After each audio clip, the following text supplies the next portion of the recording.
All right, that'll keep us up.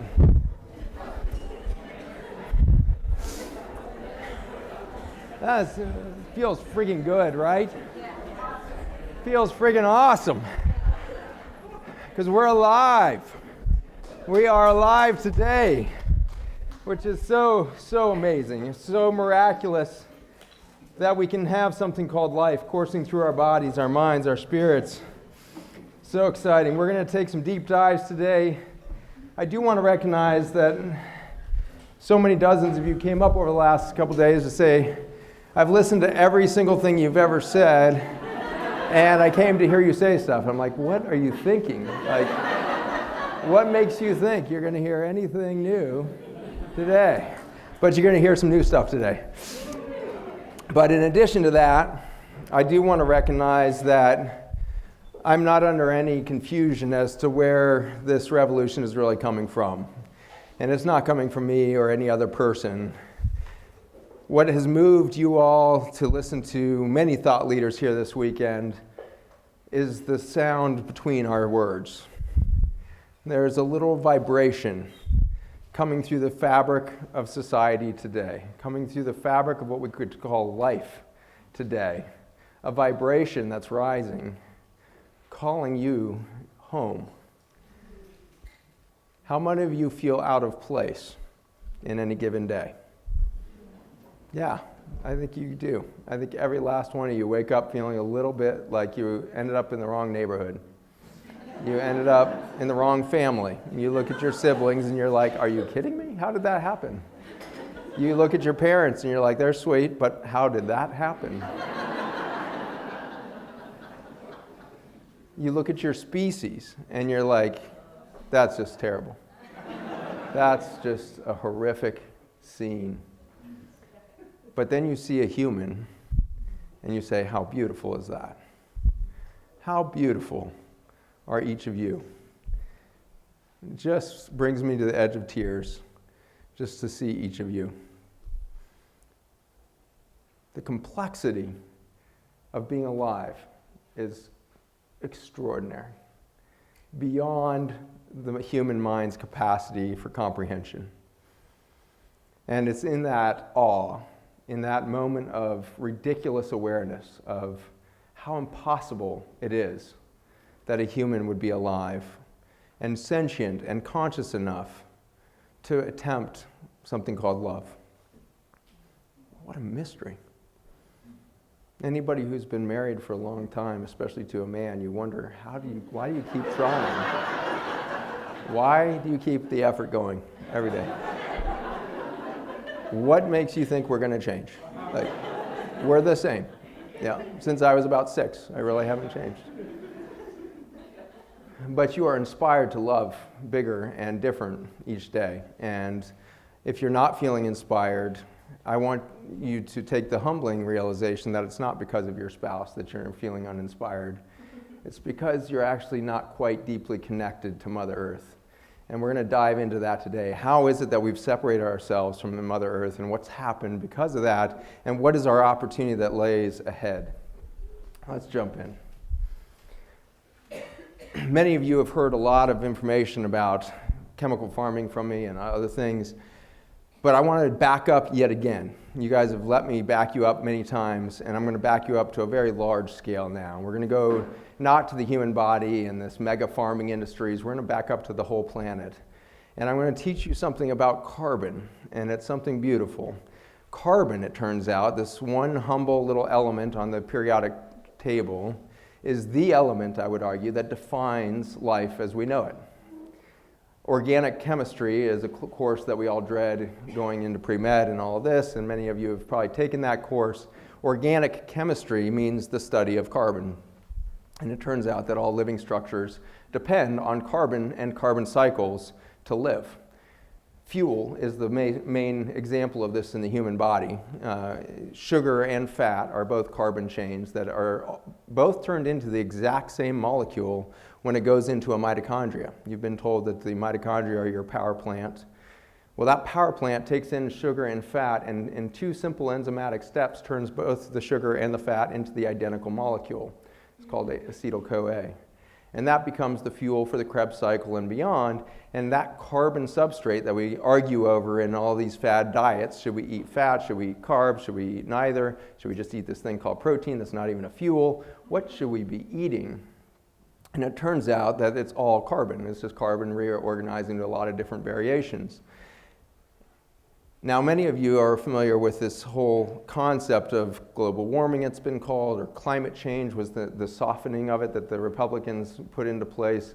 Thought that sounded less threatening than global warming. And so climate change has been pinned on this thing called carbon dioxide. And so CO2, this carbon and 2 oxygen molecules, has been blamed for the warming of the planet, the destruction of the ice caps, the rising of the ocean levels, the horrific weather patterns that we're having around the world, the major loss of life, the loss of habitats, all of this, from everything from forest fires to massive floodings and tsunamis and the like. All of that's been blamed on CO2, and I would argue that's a ridiculously short-sighted belief. The carbon dioxide is famous for coming from fuel sources, just like the carbon that would come from the fat and the sugar in your body. The fuels that we produce, the most famous of these are the fossil fuels, right? These are soils that have been compressed for 120 to 200 million years, and they become coal, or they become oil reserves deep in the ground. And those carbon sources then get pumped out of the ground and turned into a variety of different fuels, anything from diesel to the gasoline you pump in your car, to kerosenes and naphthas and lots of other things that end up in your clothing, in the food additive industry, like we heard from Michael today, and the like. And so we have this incredible carbon-rich source of the soil that we partake from. And I want to just reflect for a moment to just see how ridiculous the politics of this are, because if you look in the very center, the red number there of 9 is at the top of the arrow coming up from fossil fuels, cement production, and land use changes. That 9 is 9 gigatons of carbon that we produce every year. Notice, though, that over to the right, the ocean produces 90 gigatons of carbon every year and reabsorbs 90 gigatons of carbon plus 3, and so, or plus 2. And so it's absorbing 2 extra gigatons of carbon a year. And so that leaves us with a net of about 7 gigatons of CO2 that we're putting into the atmosphere that's not getting reabsorbed. And so after that, we get some absorption of 3 gigatons in some of the, by photosynthesis from the trees that we haven't cut down yet. And so that leaves us with, you know, a little bit more absorption. In the end, we have about a net of 4 gigatons of carbon per year. And so each year we produce about 4 gigatons extra beyond what can be absorbed into the plants that are doing photosynthesis and the ocean itself. And then I want to point out the soil. The soil doesn't produce or release it, but it acts as a sink. And its potential sink in just the topsoils alone is 2,300 gigatons to handle our 4. Do you think we really have a CO2 production problem? Or do you think we might have a CO2 absorption problem? This is really promising. This is really hopeful that Mother Earth has been exchanging carbon in a million different variations for the fueling of life itself on this planet since its origin. It began with algae in the oceans, perhaps, and then fungi and weird lichens and all these ancient plant forms, and developed into many, many different carbon types, and we ended up with this carbon respiratory cycle, this carbon cycle on the planet that would rebirth life, regenerate life at every level in the exchange of carbon. The way in which that was done, of course, is largely not through the trees and all of that. It's actually done through the root systems and the fungi and the mycelium of the ancient grasslands that covered not just North America, but most of the planet. These ancient grasslands were so effective at absorbing carbon and turning it into many different nutrients and fuels for the microbiome at large that there was no paucity of life. Life always was an expansion. Life was always in a diversification. We're in the 6th great extinction right now. You guys, many of you have read the books and seen all of that data or heard it from me one way or another. And that means there's 5 other extinctions that have happened. And the last massive one was right at the end of the dinosaurs. 55 million years ago, an asteroid hits the Earth, it looks like, and covers the entire Earth in a layer of thick dust that creates an anaerobic, unbreathable environment for the topsoil, and life on Earth, a good 92% of it, disappears over a very short period of time. It was the death of the topsoil that led to the last great extinction. That's interesting, and it's a big warning to us. And so the death of the topsoil led to this massive extinction because we lost plant life. And then what started happening, and as soon as that great extinction was open, what happened? Life started to diversify again. And look at the variety that we have on the planet 55 million years later, or at least your grandparents had. Imagine the diversity of birds here in the United States 200 years ago. I don't know if you've seen any of this data, but just the massive volume of bird life that was in the air in the United States was, and sometimes would cloud out the sun. There were so many birds out there that it would look like clouds moving through the sky and would black out the sun as these massive flocks of birds would pass overhead. The earth repopulated after a massive death of the topsoil and collapse of the large animal life on earth. And it did it in massive speed. The speed at which we see the recovery of large species over the next few million years is pretty stunning. Certainly defies any understanding that we would have in the way in which embryology happens with its myriad of options and opportunities for evolution or change in genetic information. We see life repopulating out of almost nowhere. And so I would argue that all of that became possible because, again, the topsoils were able to recover with the grasses first. And so the grasslands recovered after some number of years of that anaerobic environment breaking down, and small organisms started to make airway pathways through those thick layers of dust again, and we got the grasslands to return, and from there, soil returned to carbon cycles, and carbon cycles drove life. And now what we do on the planet, of course, is eliminate 97% of those grasslands worldwide, and we turn it into fields that look like this, which have these little strips of green, which look kind of pretty, and they look very well organized. And Mother Nature loves straight lines. Have you ever noticed that? How often she does straight lines? She just loves it, especially fence lines. She just thinks those are so clever. Loves fence lines, loves straight road crops. And all of the earth between those rows is obviously dead dirt. And that's dirt that's not covered up from the elements, and it bakes in the hot sun. The temperature between the soil temperature in a grassland like this in the middle of summer up in Minnesota, where daytime temperatures can be 95 to 105 depending on the week, the soil temperatures will never really get above 75, 78 degrees in a grassland.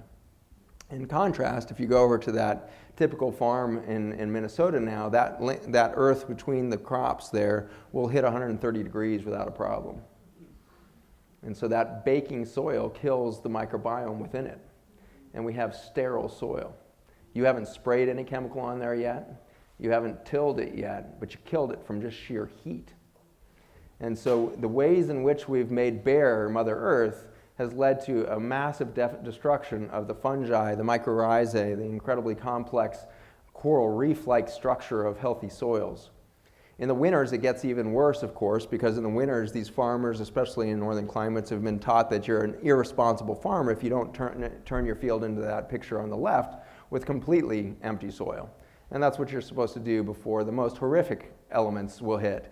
And now you have high-speed winds, frozen temperatures, and you have this frozen turf that's blowing off into dust into that land around it. And the dust storms that are now occurring nationwide are moving more dust than ever occurred in the great dust storms of what we call the Dust Bowl of the 1930s.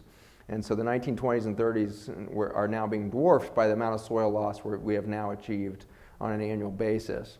The grasslands, of course, all year round kept 100% coverage of all that land, and the fungi below that were able to keep in oxygen and carbon cycles throughout the year, and there was no loss.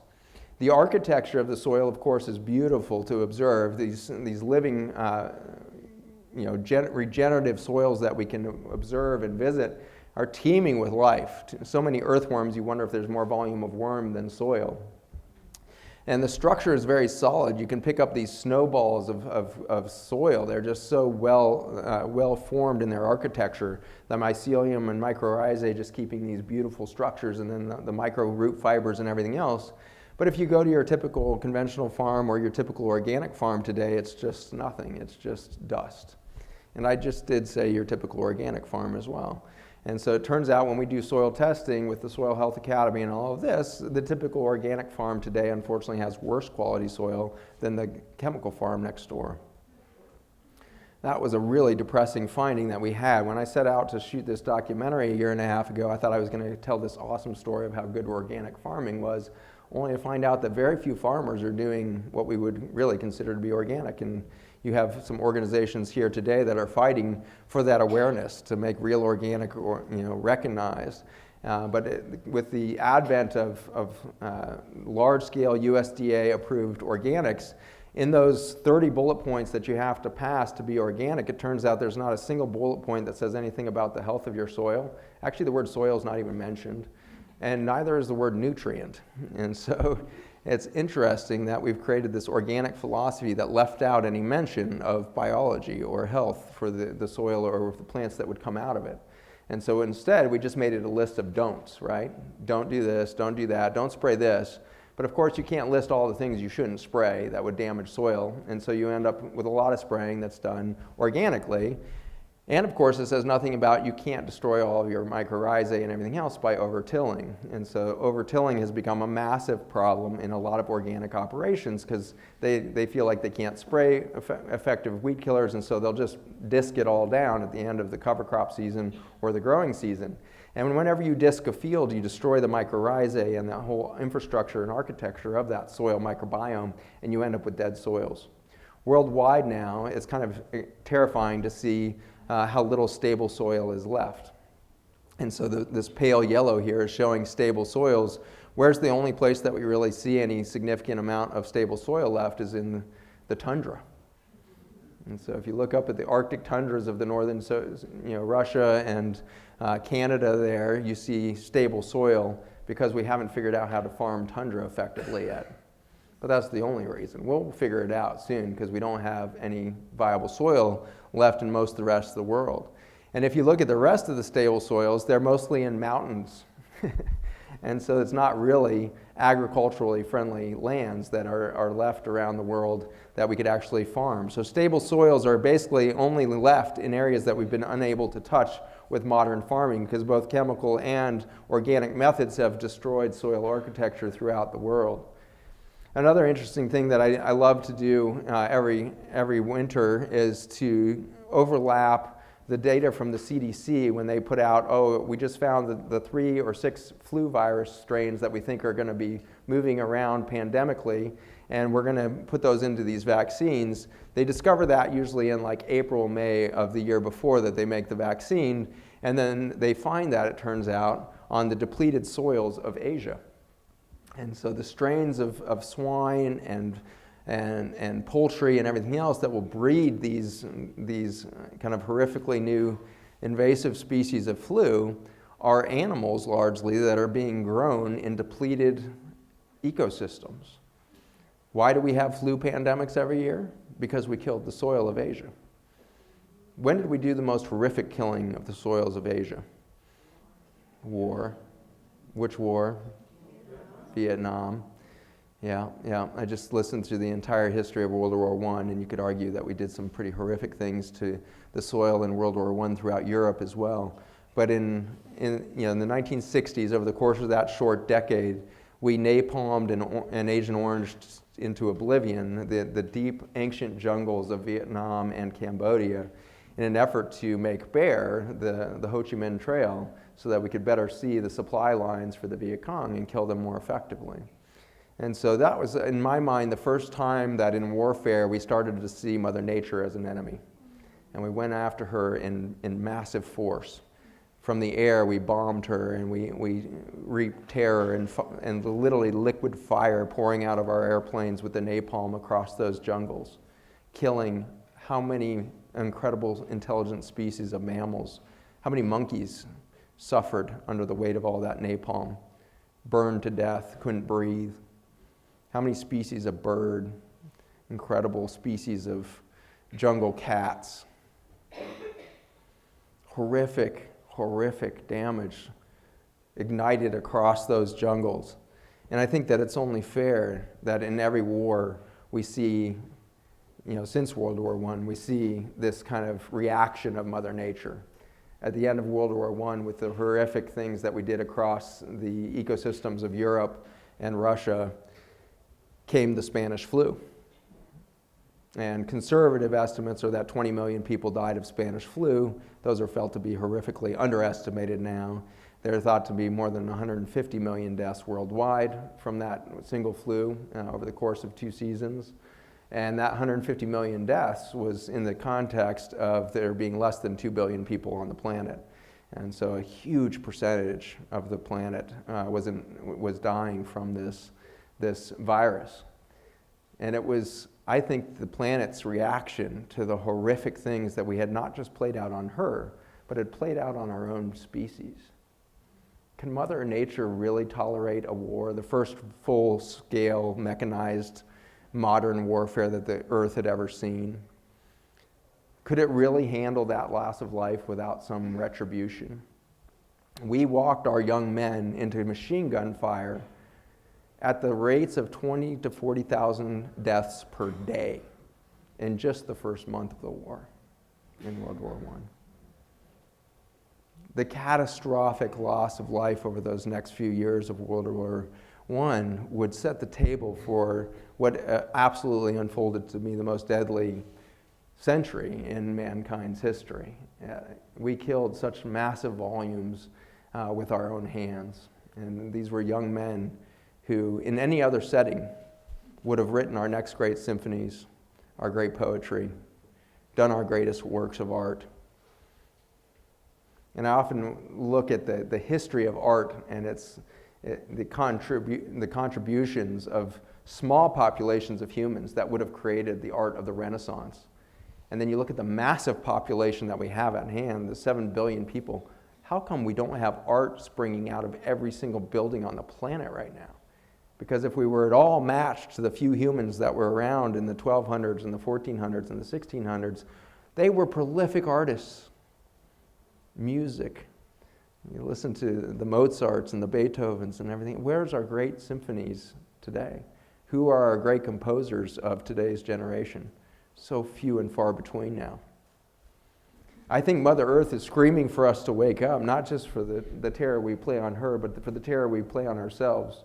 And it goes far, obviously, beyond just this mechanized farming and the rest. Estimated 97% of our native soil grasslands in the U.S. and many other continents, including Africa, are now gone. Currently, every acre of conventional agricultural land is losing about 4,000 pounds of soil every year. This equates nationally to 11% of our gross domestic product being lost in soil every year. Think of our massive, massive multi-trillion, trillion dollar GDP, and 11% of that is going to chemical companies to replace the soil that's disappearing. And are they really replacing it with soil? No, of course not. They're replacing it with chemical fertilizers and the like. And so we're taking 11% of our GDP, really, and turning it from a loss into a gain for a few chemical companies on the planet. This is what's driving the speed of destruction and the rate of rise of every problem that we have, from carbon dioxide accumulation to the methane production of our cattle and everything else. We have destroyed the very infrastructure of carbon recycling on the planet. I want to zero in a little deeper on the plants real quick to point out that plants themselves are just carbon recyclers. This is looking at one compound, beta-carotene, the thing that makes carrots orange. Beta-carotene gets cleaved in half and turns into something called retinal, and that gets cleaved then to retinol and retinoic acid. And my chemotherapy development was in retinoic acid, and so I worked extensively with these molecules when I was developing chemotherapy, and it turns out they're really effective at turning on cell suicide in cancer cells, which is really cool. That carrots could contribute to the death of cancer. I love that. I love that. That humble little root vegetable that all kids like. Of course, kids these days don't know what carrots look like. They think they look like little fingers that have been ground off, or something like that. And they don't actually realize they're a root at all. It looks like some sort of weird fruit that would grow on a tree now. But these carrots have these beta-carotenes, and the plastids, which look like mitochondria, they live inside of the plant cells, and here you see all these plant cells up at the top left there, and those plant cells are crowded with those little green guys, and in this case that's a chlorophyll plastid, but there's all types of different plastids that deal with different nutrients. And these plastids taking care of beta carotene, which is just a large carbon chain. As it turns out, that's C60. And as you break down that carbon chain, eventually you get down to these C12s and C15s and C18s.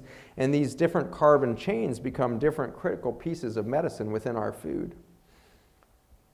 In the human cell, we don't have plastids. Instead, we have mitochondria. And it's very cool that mitochondria are not human. These are the microbiome that nobody talks about. And so these are bacteria-like little entities that live inside of our cells, except that they're very weird, because not only are they double-walled, like every textbook that has ever been written loves to tell you, they're really special because they have 2 walls. I think the mitochondria is like, seriously, you think that's what's special about me? My 2 walls? Like, you gotta be kidding me. Like, you know, you would be dead without me. You would never have a single egg without me. Like, you wouldn't have a single fetus without me, and you're just impressed with my double walls. And so the other place that we really screw up in the biology textbooks is we like to depict 2 of these guys. One of them we always depict in cross-section so you can see the double wall. The other one we show is floating around inside the cell, and it turns out that the average human cell does not have 2 mitochondria, it has 200 mitochondria. Crammed full, just as you saw in those plant cells, crammed full of the plastids, there's no space left. That's what a human cell looks like. Human cells are crammed full of mitochondria. And it turns out, like I said, they're non-human. They don't have human DNA. They're not made by the human cell. They are inherited microbiome from your mother.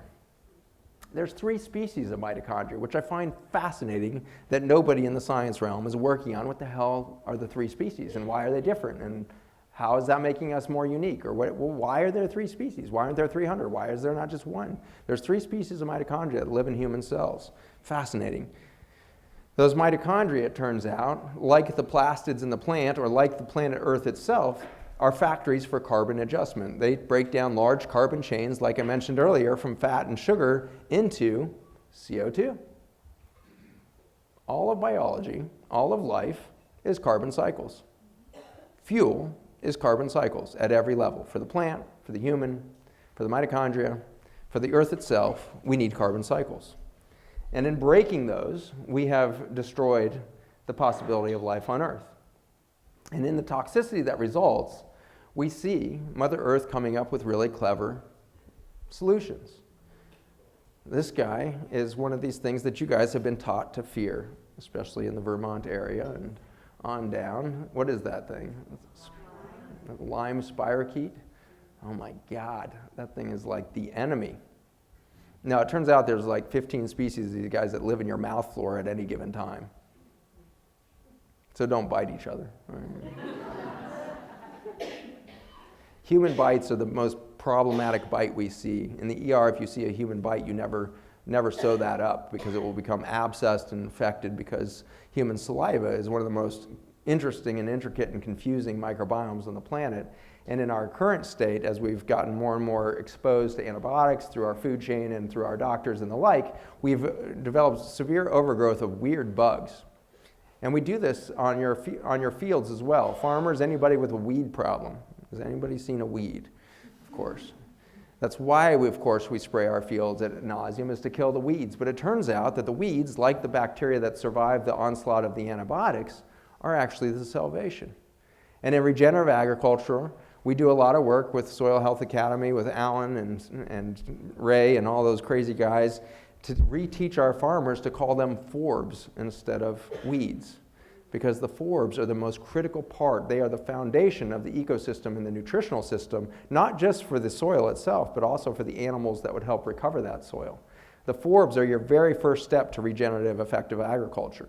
And so you need to leave the weed and allow the cows or the sheep or whatever grazing animal you have to come in and do that. And if you don't have a grazing animal, then we use a roller crimper, a very simple, cheap device that rolls behind your tractor and crimps the stems of all your cover crops and your weeds or forbs down. Every 7 inches of the stem is cracked and broken.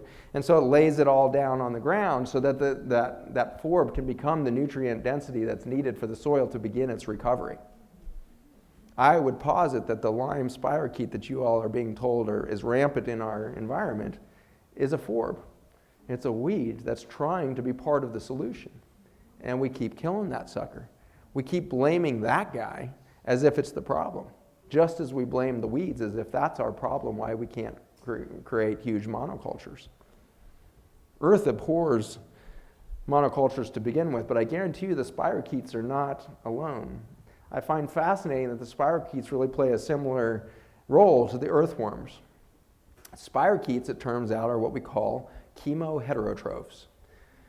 Chemo heterotrophs is a fancy word for we'll eat just about anything. These guys eat junk that we can't metabolize. I already told you ad nauseum that carbon cycles is where life on Earth happens. And we cannot digest anything for fuel outside of carbon sources. Well, it turns out that as we herbicide and pesticide and antibiotic and toxify our planet, it's sulfur compounds that tend to absorb and be increasingly dense in our tissues and in our environment. And we can't deal with the sulfur. We can't burn sulfur into fuel. We have a hard time cleaning that, but the spirochetes love sulfur. So did we really get infected with Lyme, or did we create a necessity for Lyme? And I think it's the latter. We created the need for this spirochete to come and clean us up. And so I spent 6 hours at the International Clean Heart Lyme Academy telling a couple thousand Lyme doctors that there's no such thing as Lyme disease. Went over like a can of worms. It was actually extremely well received because it fit with exactly the patterns they've been seeing in clinic for 20 years. These Lyme doctors discovered Lyme and said, well, it must be Borrelia burgdorferi, this terrible spirochete that's causing this syndrome. And no coincidence that it kind of really popped up in furiousness between 1992 and 1996 as we started spraying our crops with all these weird chemicals. And this Lyme bug gets recognized, and so we start killing this. This is not a hard bug to kill. Spirochetes are not like some super drug-resistant bug. Like, you touch it with doxycycline and it kills these buggers. And so we said, no problem, we'll give everybody doxycycline, no problem. And we killed the microbiome, and the patient said, no, I don't feel any better. If anything, after a few months, I feel worse. I have fatigue, my brain fog, feel terrible. So then after years of work, they discovered, if you got Lyme and we treated that and you feel crappy still, you probably have a co-infection. And so you've got these other things that are called things like, rickettsial diseases, or viruses started to get blamed. Rocky Mountain spotty fever maybe is a co-infection with Lyme, and all these different things. Oh, maybe it's EBV or CMV, these different viruses. And then most recently, as we started to run out of viruses, we discovered retroviruses in tick saliva, and that was really a revelation, because now we could blame retroviruses, which are, of course, the family of viruses that have been terrified for us for the naming of HIV and AIDS, which is, we thought, the only retrovirus. That's totally not true. You have tens of thousands of species of retroviruses in your mouth flora alone. And so we've been taught to fear these elements of the microbiome as if they are problematic, as if these are the things that are fighting against human life. And I would argue that's impossible, because our current understanding of the microbiome, which is infantile and completely wrong really on all levels, but we're starting to look through the glass darkly at the microbiome to realize that there's somewhere around 10 to the 31 viruses on Earth. That's 1 with 31 zeros. I'm terrible at math, so I would have needed that extra information. But 1 with 31 zeros is a very large number. You can just start drawing them on your page. Just start counting them out. And look at how huge that number is. That's so big, in fact, it turns out that's 10 million times more than our stars in the entire universe are viruses on Earth. Do you think the CDC really figures out the 6 strains of flu every year that are going to kill us? Do you think that's our problem? Thank God for the CDC. Thank God for these companies, these vaccine companies that sweep through, and thank God for the intelligence of your hospital systems that say, if you're not vaccinated against those 6, you can't come to work. Because clearly you're harboring horrible virus, when in reality we are walking vessels for virus. As far as the numbers go, it's pretty obvious that we were created by viruses and mitochondria to carry them around. Hey, it's obvious. I mean, and you can't really blame it. I mean, the Grand Canyon's a beautiful place to visit, and the virus wasn't going to get there without you. And so your brain was infected, and one day you woke up and said, honey, we're going to the Grand Canyon. And you just think you're this creative being that's just so adventurous. When in reality, there was a virus that got a hair in its butt that it wanted to go see the Grand Canyon and just did a little tweak on your neurons and like, oh, Grand Canyon. Amazing. I hardly need to go into this slide. You guys have seen this at nauseum from me over the years, but I think it is interesting to back up again and say, do we really have disease epidemics? Is it possible that we have something the opposite? So I love just always asking what is the opposite, because it gets us always closer to the mark, right? And so what's the opposite of all these massive epidemics of disease? The opposite would be a lack of health, right? And that was the very depressing day in my chemotherapy research days that I realized I'd spent $200,000 in school debt and 17 years of my life and a lot of lonely hours away from my kids and family and everything else and worked my ass off, only to find out that there had never been a single case of cancer in the history of mankind that had ever been caused by a lack of chemotherapy. That was so depressing. That was just like this bomb that dropped in my lap of like, oh my God, no matter if I'm the smartest chemotherapy guy on the planet, I'm on the wrong playing field. I'm in completely the wrong spot. And of course, by this time I was seeing horrific chemical warfare type reactions in my patients. I recently, had a striking experience. I talk about the autism curve all the time, and you see this explosion of autism. If you haven't heard it from me before, I'll go ahead and shoot to the punchline here, is that we're on track here from 1975 to current, where we've gone from 1 in 5,000 to somewhere around 1 in 30 or 1 in 32 kids with autism. And we're on track to be around 1 in 3 kids with autism spectrum disorder by 2035, which I think we got Trump for another 5 years at least, and then he seems like he might actually be able to be like the next FDR who gets 3 terms, like somehow, right? You almost wonder, like a psyche of that nature is just wild enough to do weird things. But even best case scenario, if he's gone in 5 years, I'm really saying that just so you get out and get your ass to the voting booth and vote in a year. But let's say you missed the opportunity to go vote next time, and he's in for another 4 years, and so now we're at 2025, 2026 before we can even start to hope for that next president, and then we've got 10 years really before we have 1 in 3 kids with autism. And of course, you look at the rest of the list, and it gets really dismal, because that same generation of children that are now expected to support 1 out of every 3 of their generation with autism, and that will never be in their full productive capacity, and will have to have supplementary stuff. And the loss of income now has been recognized to be generational around autistic children. It's not just mom and dad, it's aunts, uncles, and grandparents on both sides that the productivity drops in the whole family. Current estimates are that, especially a severely affected autistic child is costing somewhere around $1 million or $1.5 million a year. And you extrapolate that to hundreds of thousands or millions of children, and you start to realize that one condition would bankrupt our nation very, very quick. And it's well on its way to doing that right now. The number 1 cause of bankruptcy, as you all know, in the United States for the last 5 years has been medical costs, right? And so we're going bankrupt already as families, and we're going to go bankrupt as a nation as we lose the productivity of that generation, which not only is going to be hit with, of course, the autism, but the cancer explosion. And so this is just from 1990 to 2015. Over that short 25 years, we doubled the cancer rates in males and nearly doubled them in females. Recent numbers actually are even getting more confusing. It looks like women are accelerating in the last 2 years even faster than the men have been, and so women look like they're going to hit the 1 in 2 mark within very short order as well. And so we have this 1 in 2 right now. If we keep this acceleration going for another 15 years, you can imagine where we're going to be. It'll be somewhere around 80% of adults with cancer and 1 in 3 children with autism, and that's only 2 diseases. And so we're looking at a tipping point in human history. And I'm fascinated by it because all of you are such spectacular beings. And you showed up right now. You showed up in force right now. 7 billion strong. Mankind, yes, but more interestingly, soul kind. Souls that have leapt into these bodies to be here on purpose at the tipping point.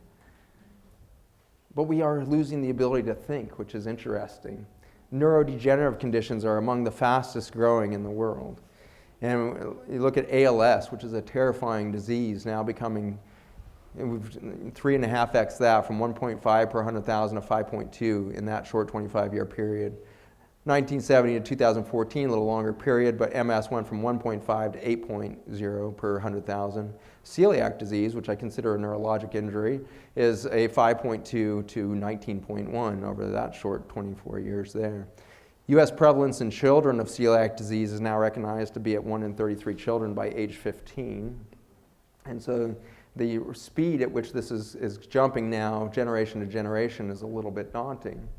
But it really didn't come home. I've been giving these lectures for 6 years now, and you would think that I had kind of been sobered to my maximum. But I left a trip a few weeks ago in Houston with a new sense of urgency, because I went and visited this spot. And this is Texas Children's Hospital at MD Anderson. And I want to point out Children's Hospital here on the left, and Children's Hospital on the right, and Children's Hospital in the 2 towers behind that, and there's 3 more towers behind that one. It takes days to walk through this hospital complex. And after 4 or 6 hours, it's all a human mind can take. Too many kids pushing their chemo pole through those hallways, bald, big smiles, bright eyes, hopeful, all with cancer. When did we have to start building cities to house our cancer children?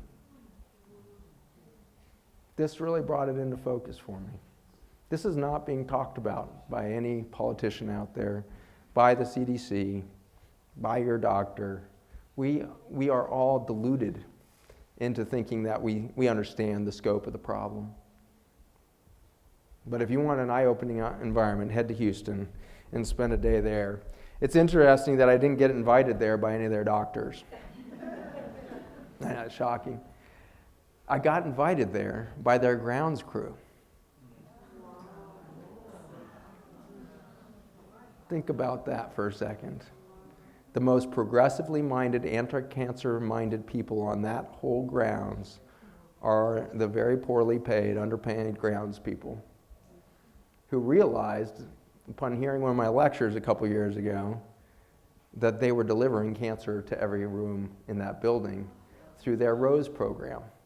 First hospital system to decide they were going to deliver a live, fresh rose to every room every day. Beautiful. Except that shortly before delivery, they were all sprayed with antifungals and herbicides. Carcinogens. Delivered to every room every day. And I just take my hat off to not only the recognition, but the courage to admit that and recognize the opportunity for a change. And so I just salute the whole team down there. I have a deep sense of connection to these people because my father actually, when I was born, dropped out of college for a little bit and paid his way for those years where I was born. I was a real expensive baby apparently. But he was taking care of me, and my mom, or sweet mom, taking care of me. We were living in this tiny little apartment in low-income housing in Boulder, outside of Boulder, and we were surrounded by Hmong people, and the Hmong people taught my mother how to garden. These refugees from South Asia that we had just bombed into oblivion had been brought over in force in the late 60s as refugees, and they were the ones that taught my mother how to garden. I just think there's something really humbling and beautiful about that those people would have the mercy to teach those that have afflicted such injury on their peoples and on their land, that they would be here teaching this low-income housing environment how to grow a community garden. And so I grew up in that little community garden, and I think it's a big part of my DNA. But my dad was on the grounds crew for the University of Colorado for all those years, and he was making $2.50 an hour trimming trees. And so to be with all these tree trimmers and arborists and all this at MD Anderson, I just felt like I had come full circle in my life to my rebirth moment. And I was rebirthing with a new tribe, a new bloodline of people that at the plant level were realizing they could be part of a solution to less cancer at MD Anderson. So I salute them. You guys can too. We'll give them a hand.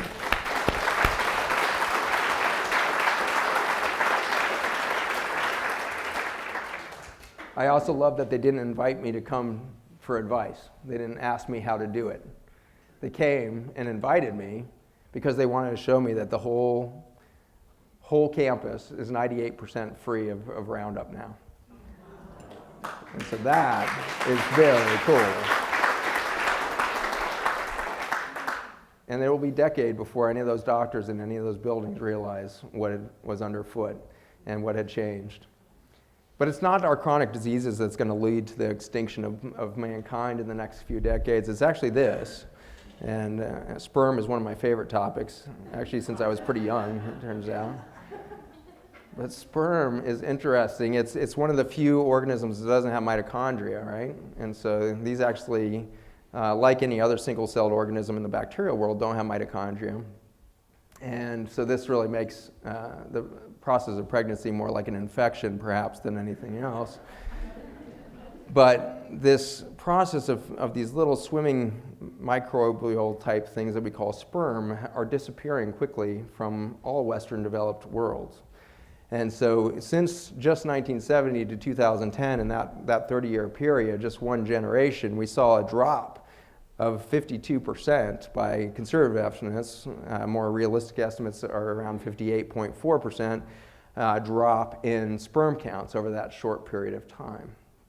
To achieve this low average of 47 million sperm per milliliter of semen, 1 in 3 males has to be below the threshold for infertility.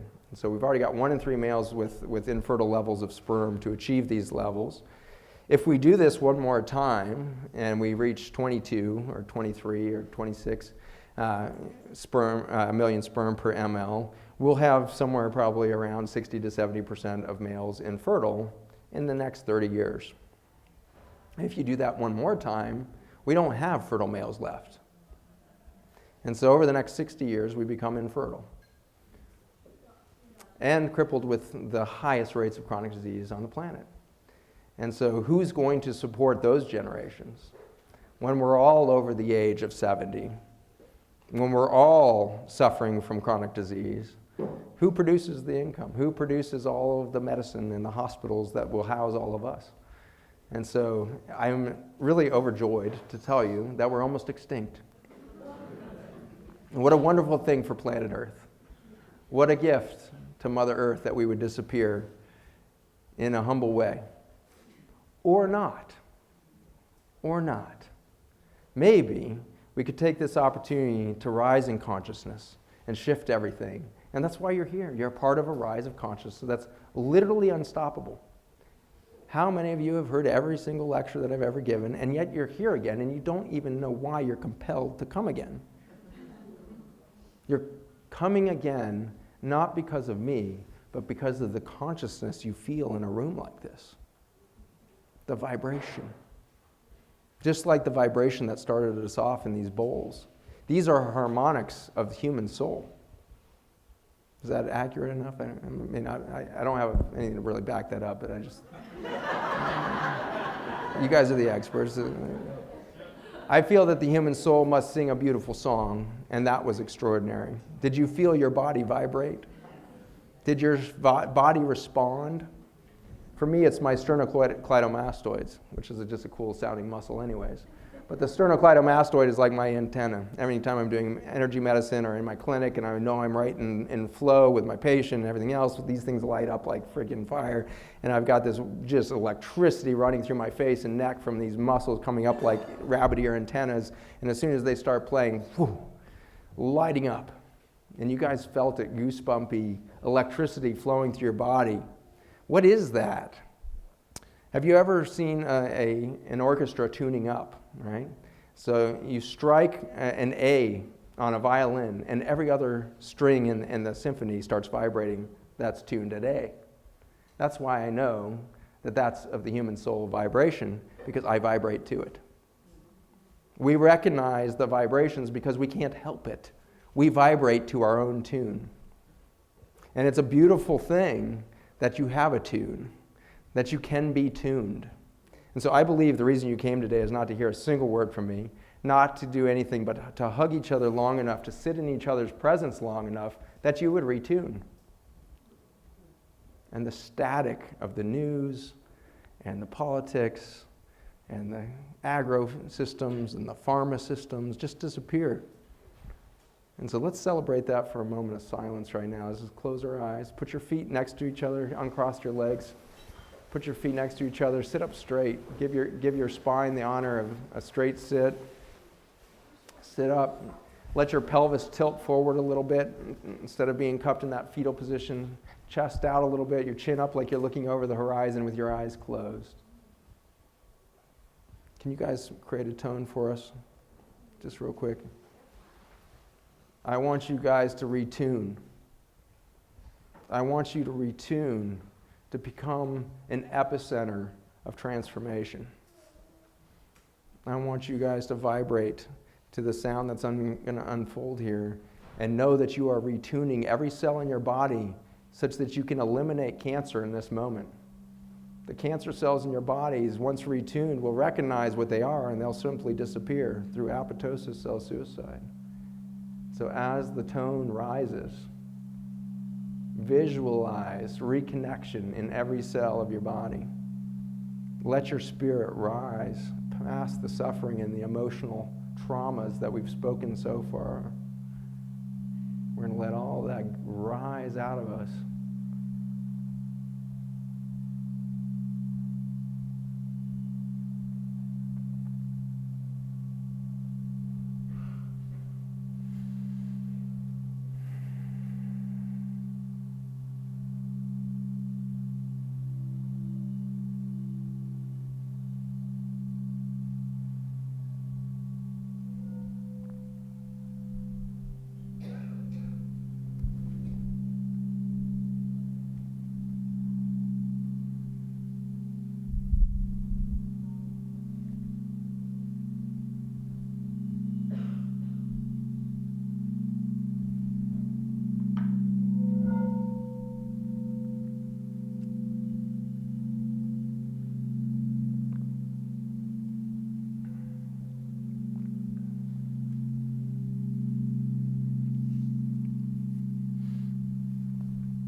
You guys stay there for me, if you will.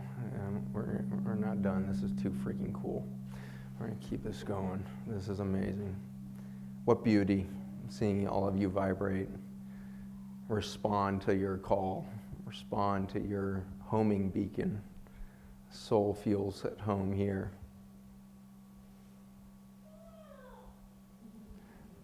I knew it. I knew it. I love affirmation moments. If you want to open your eyes for a moment, we're going to just take a look at the patterns of what we've done to the soil and the microbiome, and then we're going to create that noise again in a moment and return love to what we have done and return love to our own pathway here. You guys have seen this slide many times from me. I suspect this is looking at, on the left, the cancer patterns in the United States, and of course you have that epicenter down in the south now, Louisiana, Mississippi, and the like down there. And on your right, you've got the antibiotic prescription patterns in the United States. And so this is from the New England Journal of Medicine, 2010, showing that the darker the state, the more antibiotics were prescribed. And you can look across to the left and realize state by state, the more antibiotics we prescribe as physicians, the more people we kill with cancer. That's amazing. What was the last time you went for a urinary tract infection or bronchitis and the like, and your doctor handed you that prescription saying, yeah, sorry about the cancer in the next few years, but this will make you feel better? Nobody's talking about that. Nobody knows that, maybe, in those clinics. It takes a frustrating 20 years for the science to catch up to the clinic rooms, at least.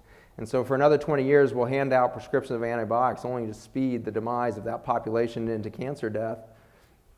But of course, we've been prescribing antibiotics in a similar pattern across the country for a very long time.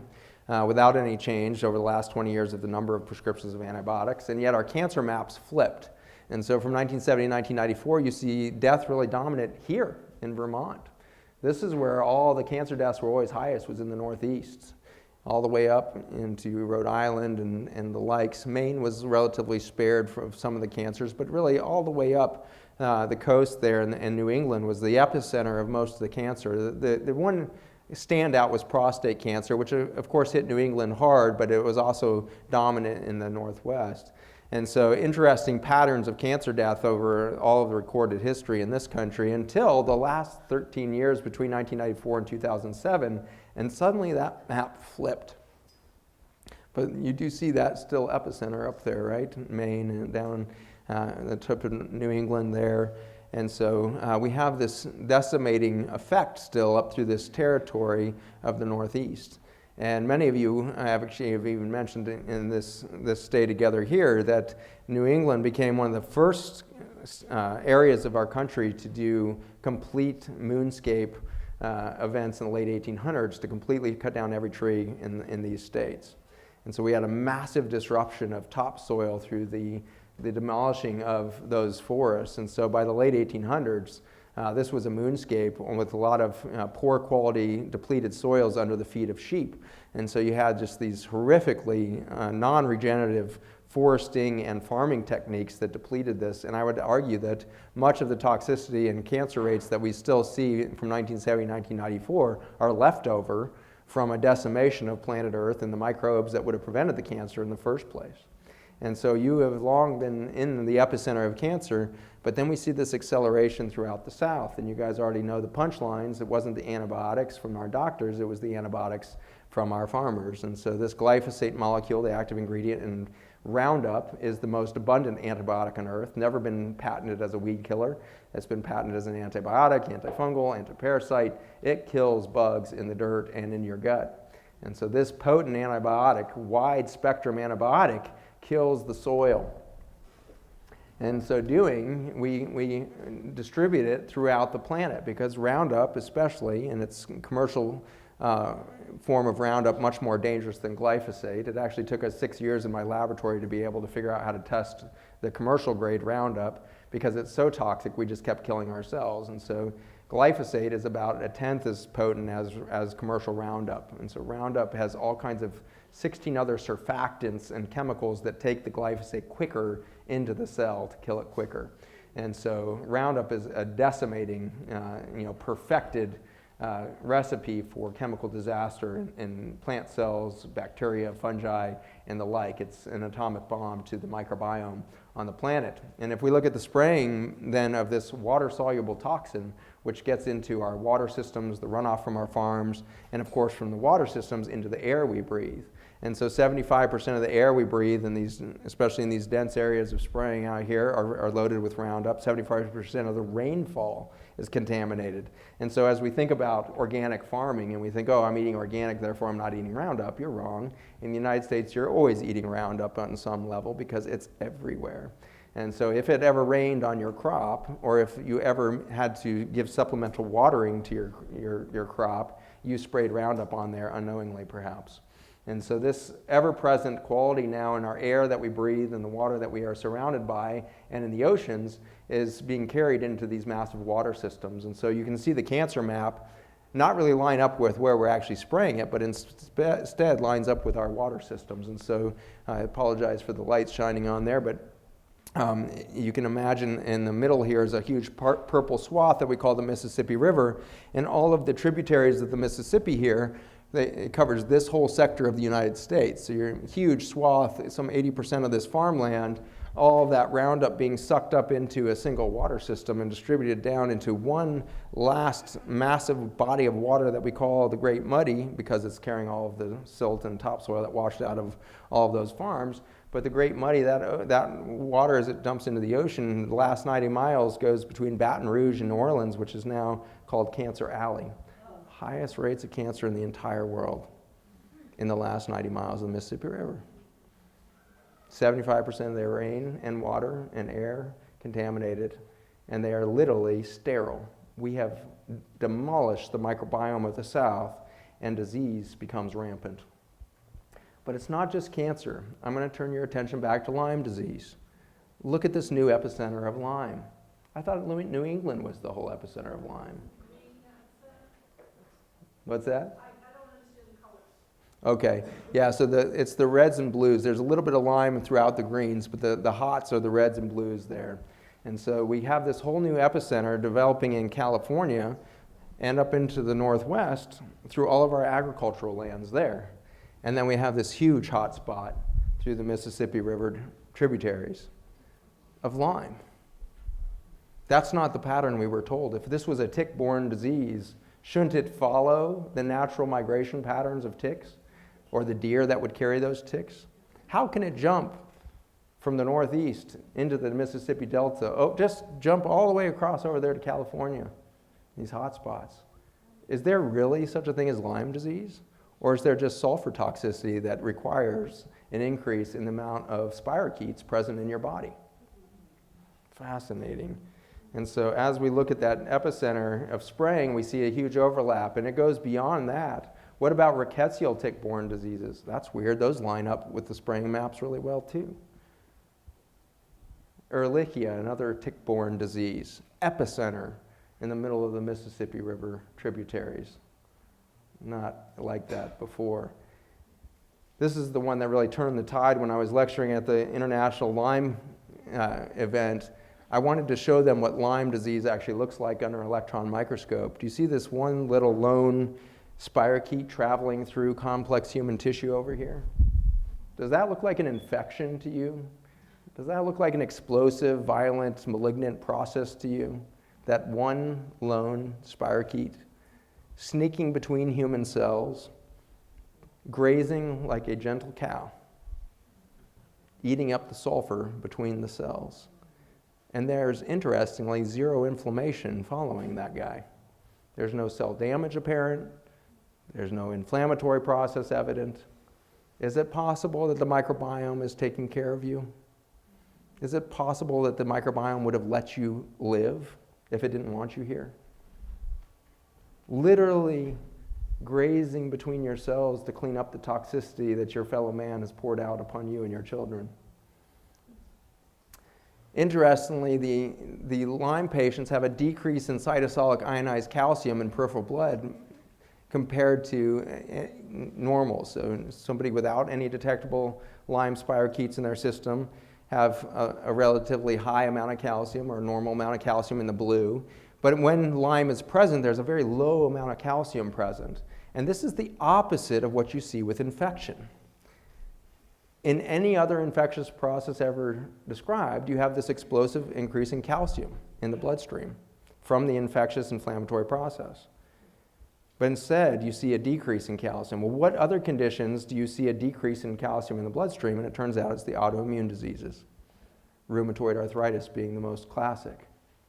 Lyme is not an infection, it's an immune-mediated dysfunction of your body collapsing under the pressure of a loss of microbiome and an increase in toxicity, and you have an immune-mediated inflammatory condition that has absolutely no culpability on the Lyme bug.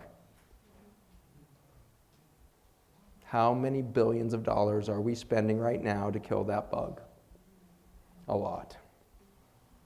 It's not an infection. Glyphosate usage worldwide has now hit this fevered pitch. Fevered pitch at about 5 billion pounds a year. And I'm about to let you guys go in case you're super uncomfortable sitting there. 5 billion pounds a year. And at that pace, we can actually see the damage from space, from outer space. So this is from NASA.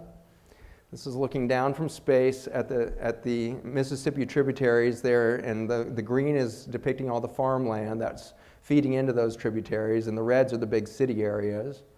And at the end of that Mississippi, blown up here for you in greater detail with some state lines drawn over it, is Louisiana at the end of this. And the opening of the Mississippi River is right here in this cove, right in the center of this giant red-orange zone that we now call the dead zone of the ocean. The dead zone at the end of Mississippi is now larger than the state of Rhode Island. The threatened zone that is deficient in oxygen and nutrients, and depicted in the greens and light blues, is larger than the state of Texas. this is what it looks like when you have dead ocean. On the right is water. On the left is a stew of toxin. Fish can't live there. Life doesn't live there. We've put billions of dollars of fisheries out of business in the dead zone at the end of the Mississippi River, just so that our chemical companies can keep pumping these into our farmers and into their agricultural lands. This is what it looks like in the Mississippi when things get bad at the end of summer. That's an algae bloom in the Mississippi River that's turned it bright green. It looks like something out of a sci-fi movie. We are killing our water systems by destroying the very microbial life within it. And it turns out we're 70% water. So before we go, in light of all of that, we're going to hum again with these bowls one more time. And this time for love. And we're going to do something weird, because right now in your soul you're recoiling, you're angry, you feel this revulsion for what we've done. And we're going to turn that into beauty instead. So we could let this be an emotive, feel sorry for ourselves moment, or we're going to turn this into love for our species and for our planet as a whole, that says we're willing to recognize our problems, just as the Grounds Committee of MD Anderson, and we're willing to shift now. And so let's love ourselves and our journey that led to the wars of World War I and Vietnam and the destructions and the collapse and the building of MD Anderson and our children's cancer centers and everything else. Let's love that journey because it was ours. There's so many beautiful toddlers here in this room and in this weekend together. It's I think the highest evidence that this is a high vibration event is people feel drawn to bring their infants and toddlers here. Thank you, mothers and fathers, for bringing your children here. They give me great hope. And so have you ever, as a parent, screamed and yelled at your child because they just fell down on their third attempted step? Have you ever yelled at a kid for trying the 10th time to get up and walk again? Stop trying. You idiot, you can't even walk. You stumbling little trumble of a person, like, what are you? You're so hopeless, you're helpless. You can't even walk. You crummy little, no. We see life learning to walk. And I think we need to look at our own journey now as just toddlers, stumping and tumbling and stumbling and falling again and again and again over our recent centuries in our effort to understand what is it to live together, what is it to love each other, what is it to get down tribal boundaries, what is it to let down national boundaries, what it is to let down heart boundaries, what is it to let down soul boundaries, to become singular. Not just for humanity singularity, but singularity with Mother Earth herself. And so I want you to turn all your frustration and heartbreak that you now feel and have felt for your own children that have suffered, and for your nieces and nephews and grandchildren that may have autism or other horrific challenges that they're facing right now. And we're going to turn it all into love. We're going to love our stumbling steps so that we might be loved to the point of rising of consciousness. So we're going to love the most horrific events so that we could create beauty from those stumbling steps. So close your eyes and let's love it all. Let's love the farmers, let's love the chemical companies, let's love every aspect of humankind in its stumbling nature. And let's vibrate with that love at the soul level for a few minutes.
Slowly come back.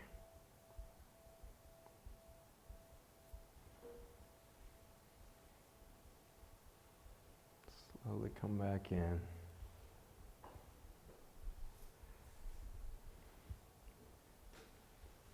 Let's give a standing ovation to these two.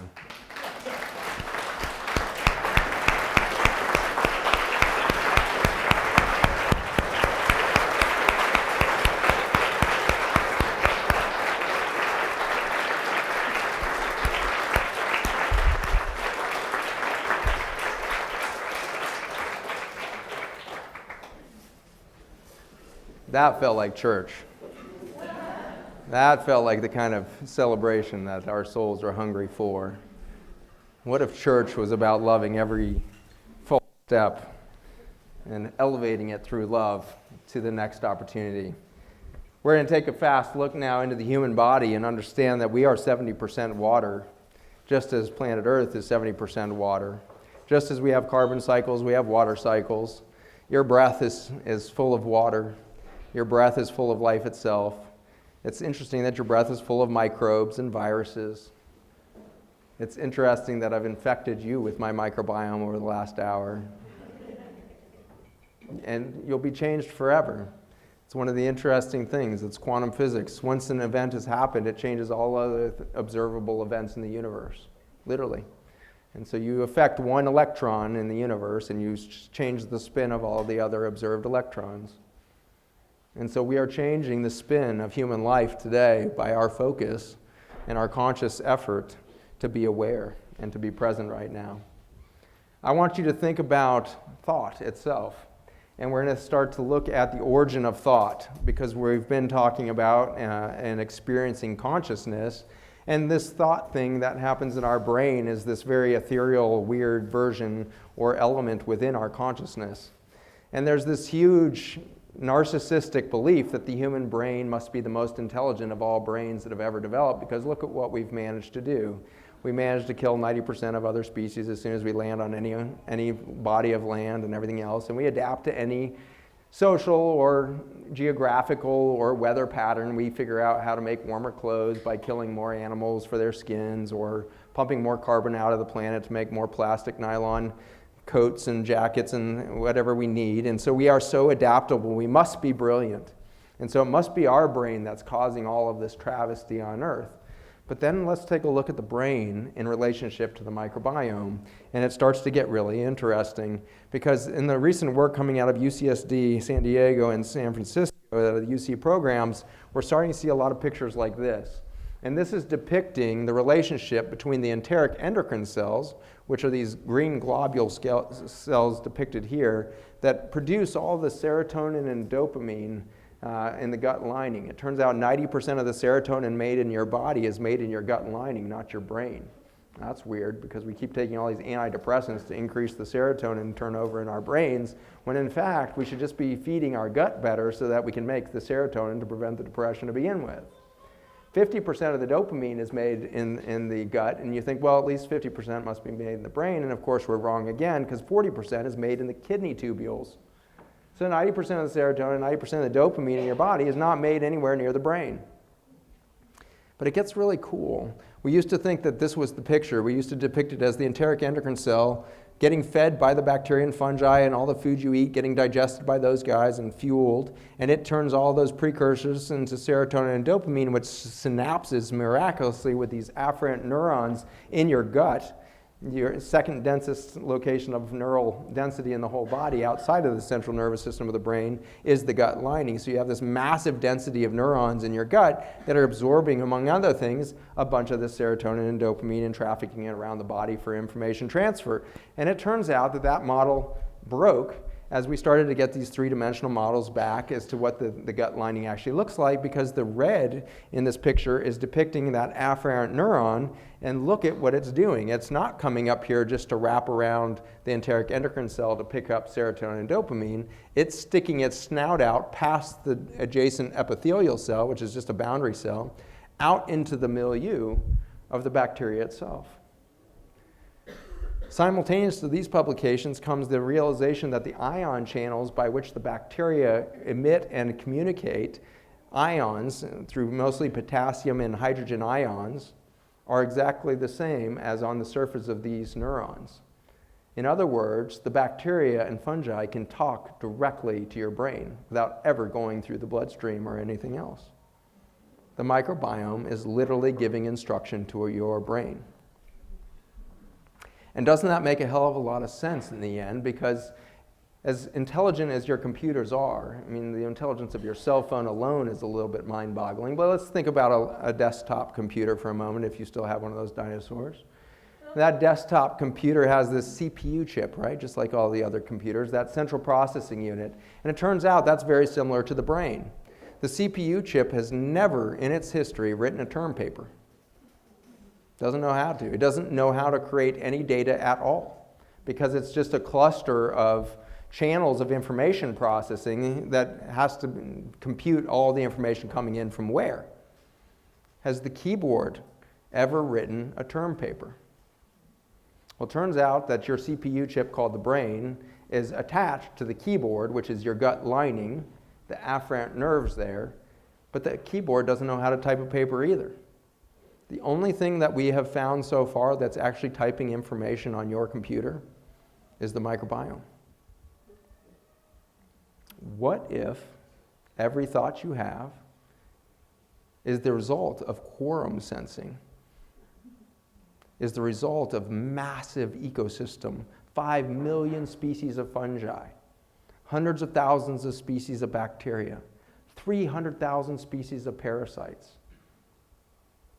Quorum sensing is the term that's been given to this event where a single bacteria has no intelligent behavior that we can map. But as soon as you fill a petri dish with the same bacteria as it divides and proliferates, as soon as the bacteria on the outside of that petri dish bump into the walls and sense that they're running out of space, they immediately inform the rest of the quorum that they need to stop dividing, and everybody suddenly stops proliferating. Never to outgrow that petri dish, never to overgrow its resources. Do you think that humans might be able to quorum sense? Do you think that we might know when the petri dish is full? That's the sperm count. Is it the sperm count, or is it humans total? Do you think we'll realize when we bump into the walls of Mother Earth and 7 billion or 9 billion or 11 billion people becomes enough? I think we could quorum sense.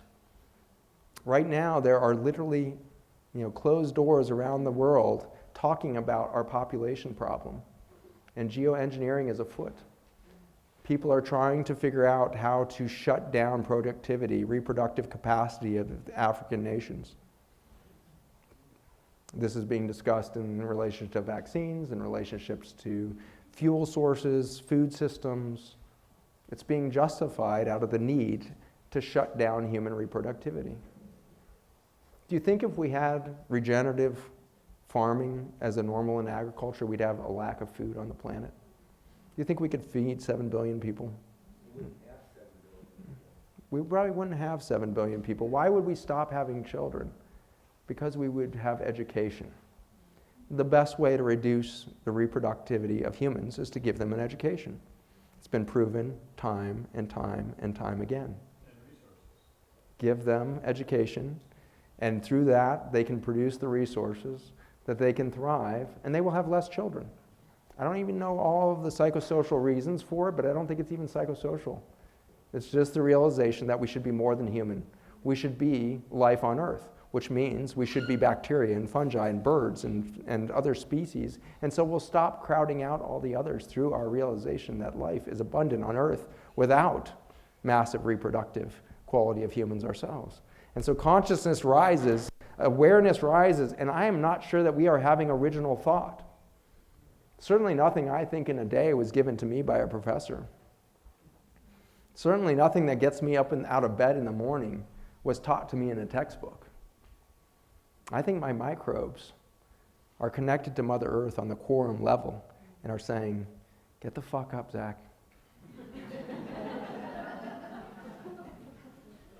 Get up, dude. We got to reconnect. You got a lot of people to hug today. Let's get it going. Let's get the hugs going. And the microbes are moving us back towards community. away from our cell phones, away from the electronics. We are craving human touch. Can you just hold the person's hand next to you? You probably don't know that person. That's even better. Just touch each other for a minute. Just touch each other for a minute. We are craving human touch. This is really weird, and this is probably going to give me some poor marks on this lecture, but we're going to do one more thing. David, I'm not going to take it all personally if I'm not invited back ever again. This next thing is going to get weird. Everybody's going to keep their clothes on, though, okay? So this is not going to get that weird. That's right. And if you don't want to participate in this, I just figured out how not to completely get in trouble. If you don't want to participate, I would just ask that you just bend into a prayer position in front of you, but you have to find out what is going to be first, right? So if you feel uncomfortable with this next step, bend in prayer. But I want you to turn to the person next to you on both sides of you, and one at a time, because I want you to look at what you're doing so you don't hurt anybody. But I want you to look at both people, and I want you to touch their face. That seems really socially inappropriate, right? It's socially appropriate because your doctor told you to do it, okay?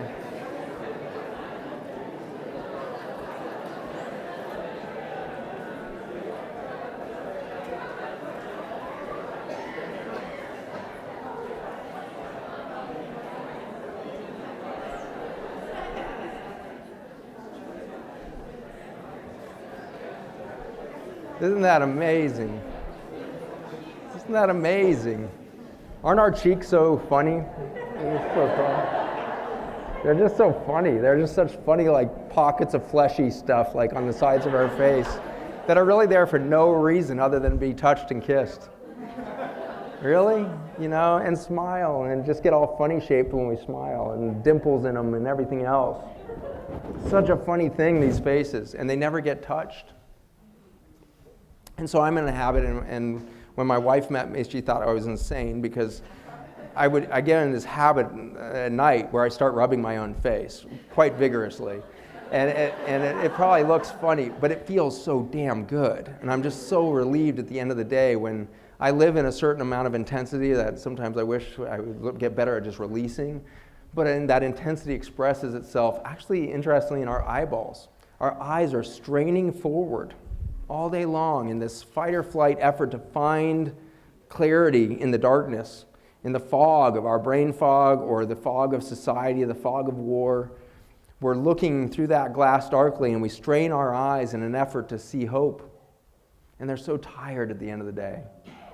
And so give yourself a moment now and just recognize your eyeballs and just give them permission to just melt into your head for a second. Oh, it feels so freaking good. And it wasn't weird to touch your neighbor's face, so weirdly it's going to be weirder to touch your face, but let's go ahead and grab your face. And I want you to just vigorously get freaking ridiculous. And a lot of you are wearing makeup, and that's something I would like to cure you of. And so stop wearing the freaking makeup, because it feels so good to do this. Oh, that feels good right there. You're just like right up in the nose and your cheekbones. Oh gosh, that feels good right there for me. And the jaw muscles. God, we carry so much tension. It doesn't feel freaking good. Why the hell aren't you doing this all the time? Golly, just like total stress reduction. This is a really cool one. Slip up beneath the jaw. There's a muscle deep up under there that's so tense. Push on that. Relax your face. Ladies, did you know that guys hate makeup?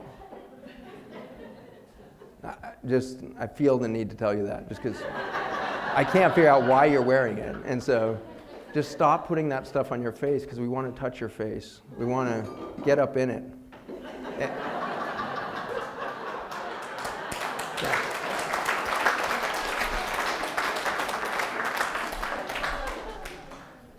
I get that you want to express yourself artistically, and that's reasonable when called to be in an artistic state, okay? And so if you're going out and it's the gala and you want to Cleopatra did it. I think women have done it forever. And so I don't want to break all of human history, although I really do.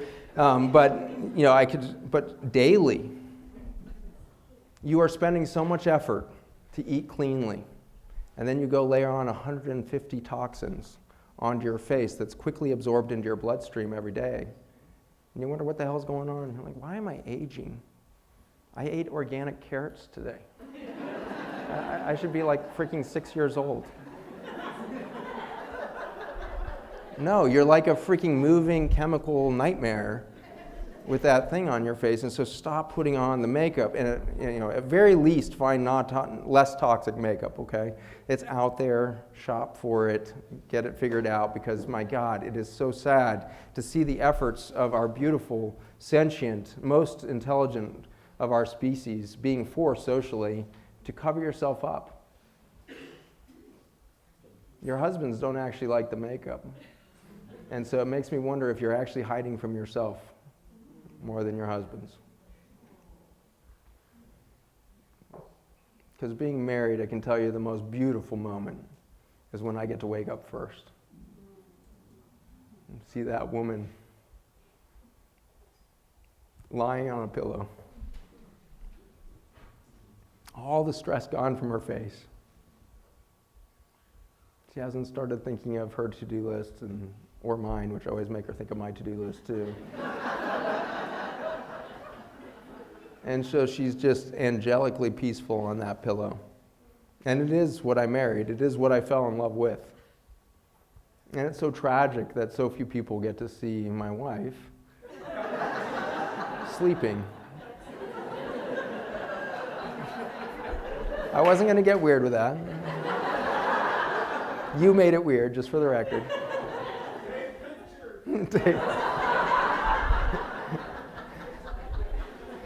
There's always got to be one in the crowd. All right. That was a rabbit hole. So rabbit holes happen to me often. We get off track. I didn't have a PowerPoint for stop wearing makeup.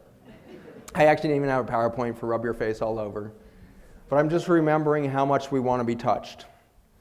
Because it's the information coming in from that touch that moves the microbes and exchanges the microbes.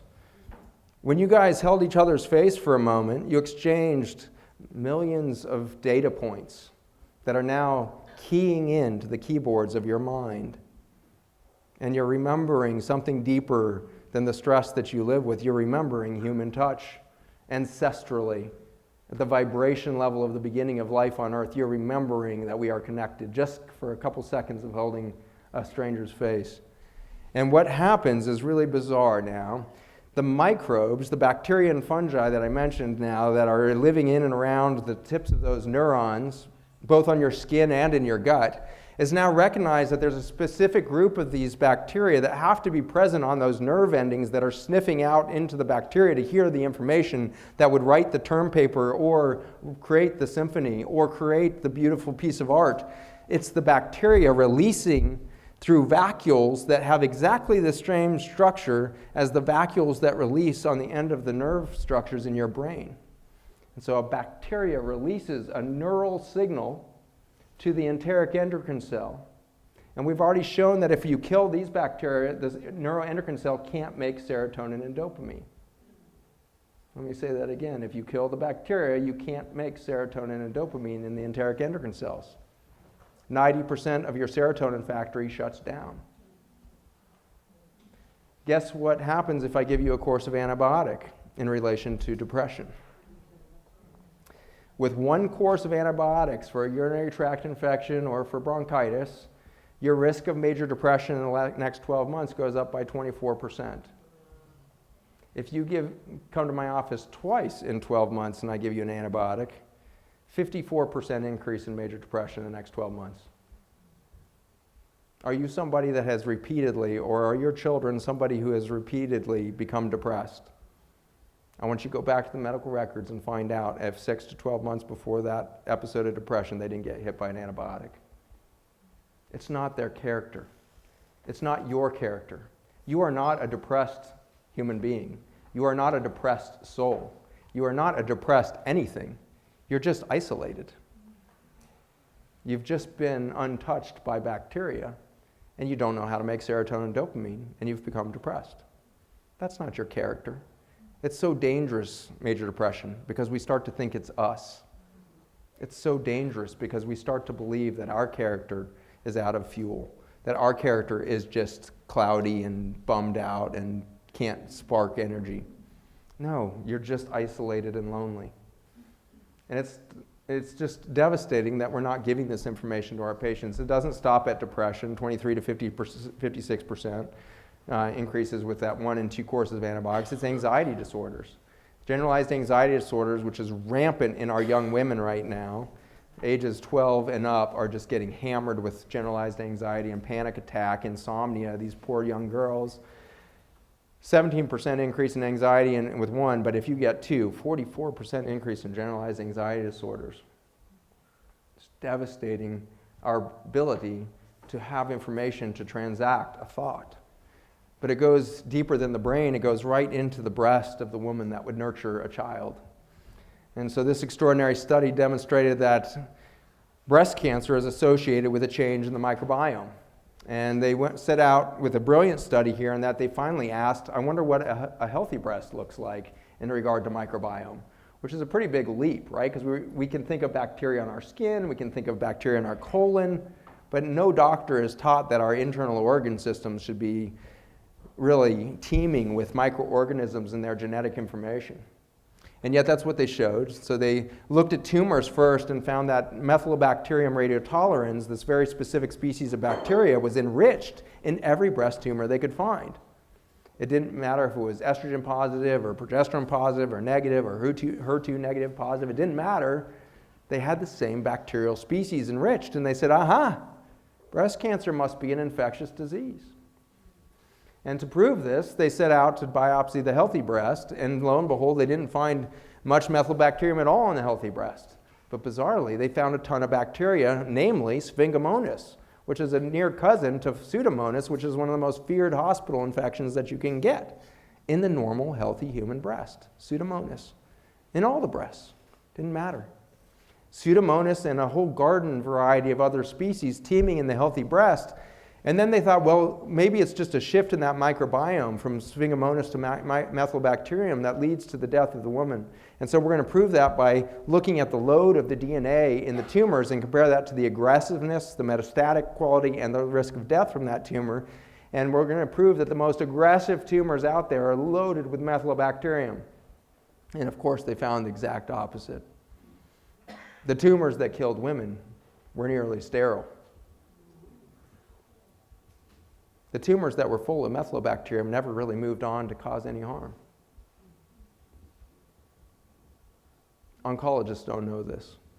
Oncologists are not practicing oncology as an organic gardener. How would you prevent breast cancer? How would you treat breast cancer? You would change the terrain so that that tumor would sit back down and not kill the woman. Loved right back into the soil. And so we have created a $400 billion chemotherapy industry out of the fear of the most damaged and most vulnerable cells in our body that the microbiome is actively trying to recover back into our systems. And we hammer those people with chemotherapy and the necessary antibiotics that come with them to sterilize that tumor such that it will come back to kill that woman, totally disconnected, never to be reconnected to that woman. And she'll die of this foreign piece of herself that lost such track of who she is that it would go on to just try to survive at her own demise. What an amazing garden a healthy human body is. Spectacular in its intricate weavings and care. You guys have seen these pictures from me probably. Can we shut down the front lights? Because there's some cool microscopy in these next few. So if anybody knows where a light switch is, I'm fine speaking from the dark here. So we'll see if we can shut these down. At any rate, on this side, you guys have seen these. These are tight junctions. This is ZO1 is the protein, and we're lighting this up in my lab with an antibody that's tagged with a glow-in-the-dark jellyfish protein. That was me bragging. That's freaking cool, right? It's freaking cool because I started my lab with no money. I started my lab, and it's run by independent-minded scientists now working with me. and we run it on pennies on a dollar with almost no money. And yet we can do some of the coolest cutting-edge science on the planet because it's gotten cheap to do cool science. The reason why you all should be clapping right now is because we can take the pharmaceutical companies on head on right now because it doesn't cost $1 billion to figure shit out anymore.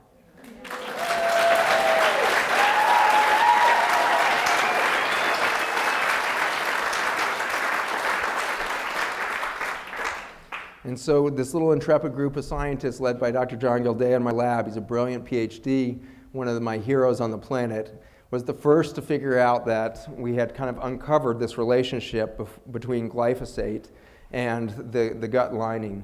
And what he was able to demonstrate, like many other scientists now have around the world, is that if you add a little bit of glyphosate to human intestinal membranes, this is again a human small intestine membrane that's grown out into a confluent pattern across the petri dish. By the way, as soon as it reaches fullness in the petri dish, there's quorum sensing and it stops proliferating. Quorum sensing happens in human tissue when it's connected to each other. When you give glyphosate, you suddenly create a massive disconnect, and every cell becomes an island. There is no possible in the sentence, it is a possible carcinogen. Glyphosate is a carcinogen, because the first step towards cancer is isolation of the cell. Is that within 16 minutes? That happens within 16 minutes of glyphosate touching the membrane. And so an astounding acceleration of what we call the cancer process happens because it's not just the loneliness that differentiates this as a bunch of potential cancer cells, it's their phenotype or their physical features. Here's a normal size intestinal cell that's still connected, and as they break off, you can see them get smaller and smaller and smaller. What's happening is you're having a collapse of what we call the cytoplasm to nuclear ratio, which is the hallmark of a cancer cell, in 16 minutes. We were told in my training and in all the research labs I worked in that it takes 17 years to develop a cancer. Maybe it just takes 17 minutes. How is it that all of our kids are loaded in MD Anderson with leukemias and lymphomas and weird brain tumors that we've never seen before? Because it only takes minutes to develop a cancer cell. And so even in the healing machine that is a child, children heal so fast. It's extraordinary, the speed. They trip and fall and tear up their knee, and 3 days later, there's not even a scar. Like, you can't even tell they ever fell down. And yet, with that speed of healing, they can't keep up because every bite of food they eat is creating cancer. And they're healing machines. It's amazing that so few of them have cancer, really, because we are all turning into milieus of lonely, isolated, damaged cells that are becoming carcinogenic. And it doesn't stop at glyphosate. Glyphosate and its exposure in our lab, we've now shown, is the mechanism by which we allow natural compounds such as gluten to become noxious and isolating to the human cell systems. And so you see a similar breaking of the tight junction systems as you go from intact membrane to a gluten-exposed membrane. This takes a lot longer. This is over 16 hours instead of 16 minutes, so gluten is not nearly as potent as glyphosate at doing this, but you can see the huge openings between the cells open up as the gluten takes effect there. We've now shown that it's not until the glyphosate really hits those membranes that you get the devastating damage. So as glyphosate hits the gut membrane, it sensitizes the intestine to make a receptor called CXCR3 that will bind the gliadin portion of gluten to cause leaky gut, and that's leaky gut under a microscope. And so it's not until we added glyphosate to the bites of wheat that we created gluten sensitivity. That happened in 1992. Before 1992, we weren't spraying any of our crops with Roundup because that'd be crazy because you'd kill a crop. But then Monsanto very cleverly realized there was one crop that needed to be dead before it could be harvested, and that was wheat. And so they repackaged it and sold it in 1992 to farmers, especially in northern climates, as a desiccant or a drying agent. And so we started spraying wheat in 1992. And every year after, the black line tracks the number of acres sprayed in the U.S. with Roundup onto wheat. And you see in the yellow bars the incidence of celiac disease in our population. And so we have caused an intolerance, in fact, an autoimmune condition, to a grain that has been in our diet for thousands of years. It gets really worse, because so far it was just like a teaser. But this is a brand new science coming out in the last few months from Dr. Gilday and our brand new, again, freaking amazing moment. Our new microscope is totally robotic now, and we can image 96 wells, 96 experiments done in these tiny little wells. We can image 7 times in every well, 96 experiments in 4 minutes. It used to take us 4 hours to set up one picture. John Gilday at the University of Virginia in the Department of Pathology does not have my automated microscope. I'm pretty pleased with that. When UVA fired me 9 years ago, and I thought I would never get to do science again, would never teach again, neither me nor the university realized that angels like doing science. And there was going to be a force to be reckoned with, pushing me forward to create a whole new idea around how science could be done, which is not in the halls of big academic centers and pharmaceutical companies, but is done in the halls of interested citizens that want to team up and prove that there is a way to create health on planet Earth. And that's what's happening in these little hallowed halls. And in that first experiment, John uncovered the real sad truth about glyphosate. And so this was really from the very first time we turned on that microscope. And in highlighting in red now instead of green, we are looking at actin. And actin, it turns out, is the scaffold, the building block by which we organize the entire extracellular matrix and the intracellular matrix of where everything fits within a cell. A mitochondria knows where to hang out within the cell so it can be in relationship to the Golgi apparatus and all the other machinery within the cell based on the exoskeleton and skeletal system of the actin filaments. And within minutes of glyphosate hitting, this big scaffold turns into dust. It turns into these red dust flushes within the cells as the actin strings are blown apart. This has massive ramifications for human life and biology on Earth, because it turns out that the actin is what holds the mitochondria in their incredibly important structures. Those eloquent red spindles around those green glowing mitochondria there is actin. And the very hallmark, this is from Tom Seyfried's group up at Boston College. He's done a beautiful job demonstrating that the first and most prominent feature of cancer at the intracellular environment is a change in the shape of the mitochondria. And so as mitochondria lose their three-dimensional structure, you get cancer. And that's indeed what would happen if we started adding to our food and water systems a chemical that would destroy the actin structures that hold our mitochondria in their correct morphology. There's always hope on the other side, right? But I want to point out that we are light energy. We are creatures of light.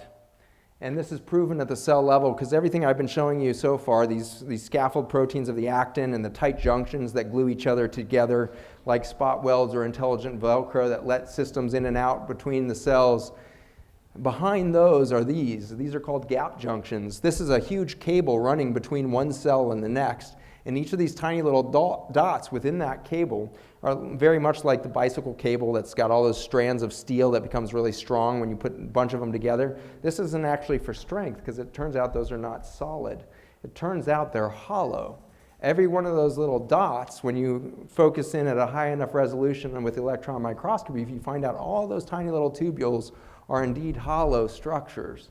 And even more extraordinary, at the end of every single tiny little tubule in that 100,000 or so in every cable is a perfect aperture, just like on a camera lens, that opens up, focuses, changes the exchange of light from one cell to the next.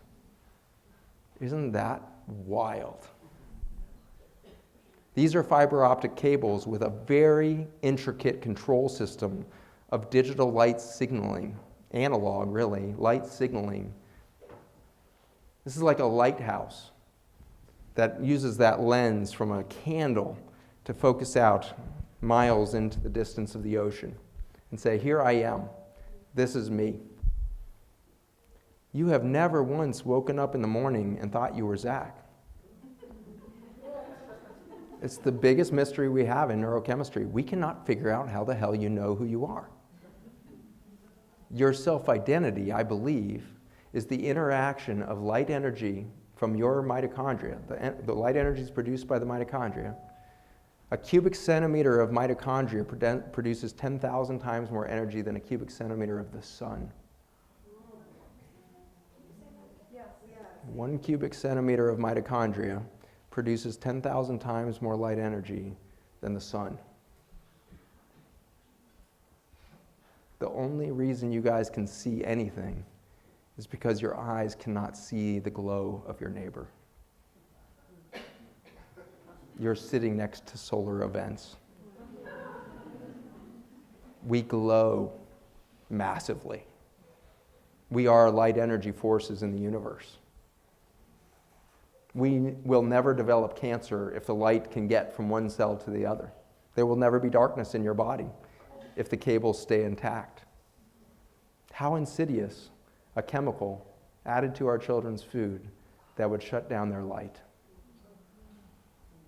Literally cleaves the light, creating darkness that I think expresses itself as loneliness in our children.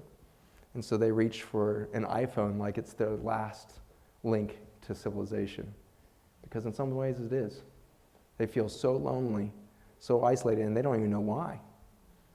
Their cables are cutting with every crappy meal they eat. Their cables are cutting. Cancer is emerging. Depression is inevitable. Anxiety is just around the corner as the light is turned off, as the cables are cut.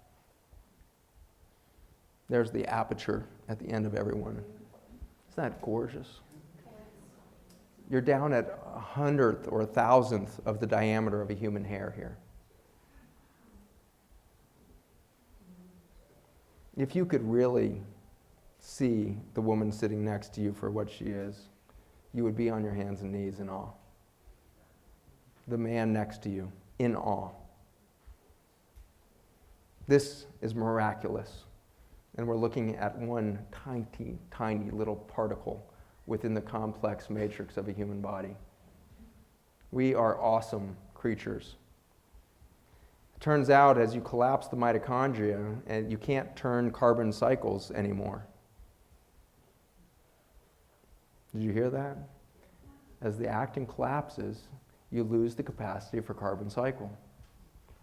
And so the carbon cycle again is fat and sugar into ATP, carbon breakdown. If you can't do that, what accumulates? Sugar in the form of glycogen and fat. These fatty acids turning into huge adipocytes within the liver. Roundup is now the leading cause of fatty liver worldwide because I believe it breaks the carbon cycle by loss of the actin filaments. Mitochondria collapses its structure, can no longer take that carbon into fuel. And so you bottlenecked the fuel source, and the body's literally starving, and you are compelled to eat more and more and more because you can't get the fuel into its proper source because you broke the carbon cycle. Roundup killed the soil and broke our planet's carbon cycles, and at the same moment, it broke the carbon cycle within you. Your very soil, the nutrients within you can't become the fuel you need. Mitochondrial dysregulation following Lyme exposure. Again, was this really a Lyme exposure or infection, or is there just a metabolic collapse that happened that called in the Lyme? Because what we see at the mitochondrial level is that all of the mitochondria are pumping out stress signal throughout every tissue in their body of the mitochondria screaming for help. And then we see a bystander that we call Lyme disease, and we say it must be because of the spirochete. Or is it because every mitochondria is screaming for help because the actin filaments just got crushed by Roundup and it can't make fuel and it's crying for help? And we blamed the Lyme. I think the pharmaceutical companies are very, very happy about functional medicine. I think they're very, very pleased that the doctors have created such a distraction from the root cause of what's going on around us.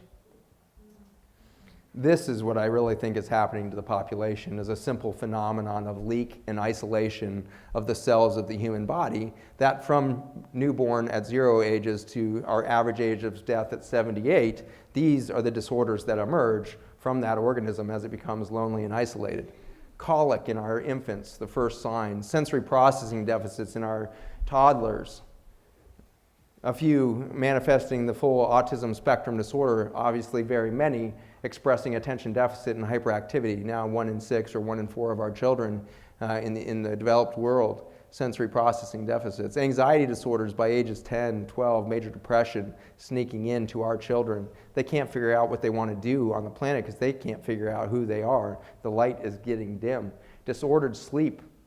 The number of children suffering insomnia in colleges right now is absolutely rampant. And in their fatigue and exhaustion, the hottest commodity on campuses around the country right now is Ritalin and Adderall. They pass it from hand to hand, helping each other through every next multiple choice test. What a load of bullshit that is.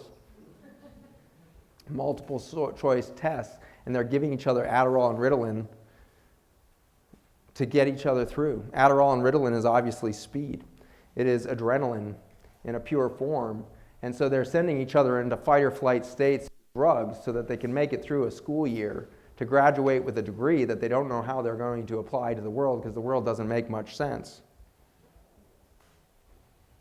And so after college, we face the reality of infertility. 1 in 3 males now, 1 in 4 females now recognized to have polycystic ovarian syndrome in the Western world. Autoimmune diseases by the time we're in our mid-20s and 30s. Prediabetes now, of course, available in our children at young ages, but certainly by our 40s, we're seeing this massive epidemic of obesity and diabetes, and then vascular disease, and then cancer, and then dementia. And we call those a bunch of diseases, and we come up with all kinds of complicated pathophysiology, but really, I think you're just looking at the march of the lights going out. You can't communicate through the light energy from one cell to the next, and in the isolation, deterioration happens, and we age. I want to remind you that you are not alone. One human species with a mere 20,000 genes, that's pathetic. That's pathetic because fleas have 30,000 genes. You literally are 2/3 the complication of a flea, genetically. And all the women always look at the guy next to her like, I told you so. I told you. You're not even as good of a flea. All right. 40,000 species of bacteria is probably a gross underestimate, but 40,000 species of bacteria, we already know they have more than 2 million genes. 300,000 species of parasites. Are you kidding me? We thought there were a few worms we needed to worry about.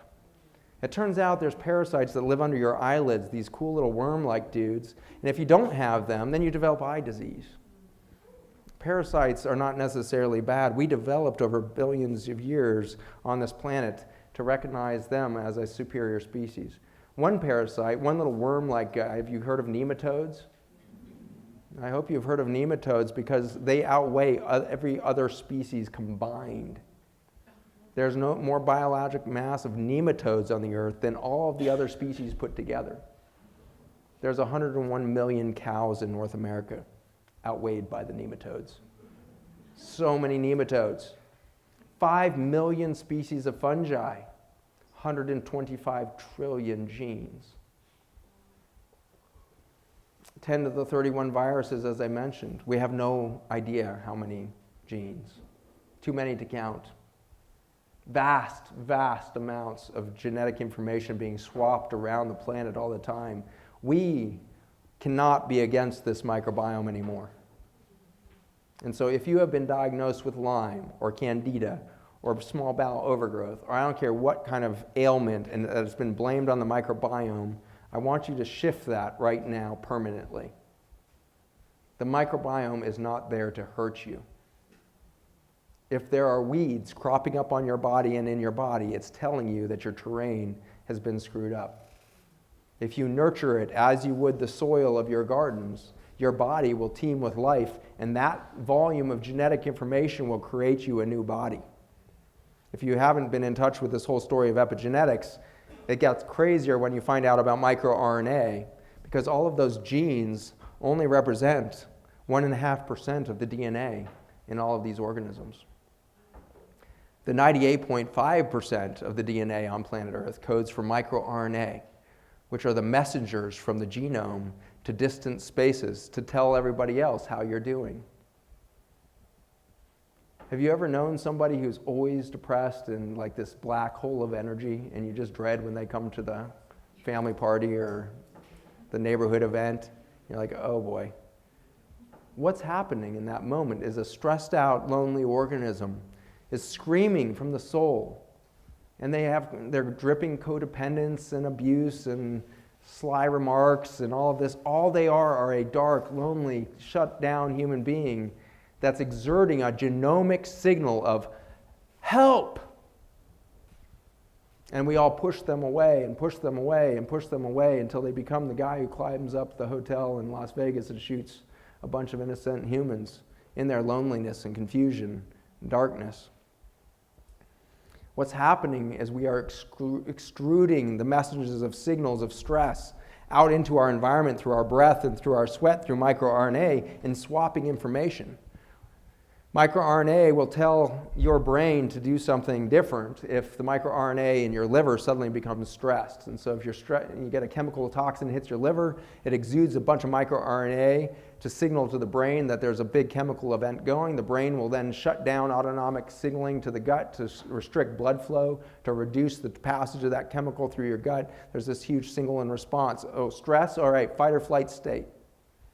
Now let's realize that microRNA go trans-species.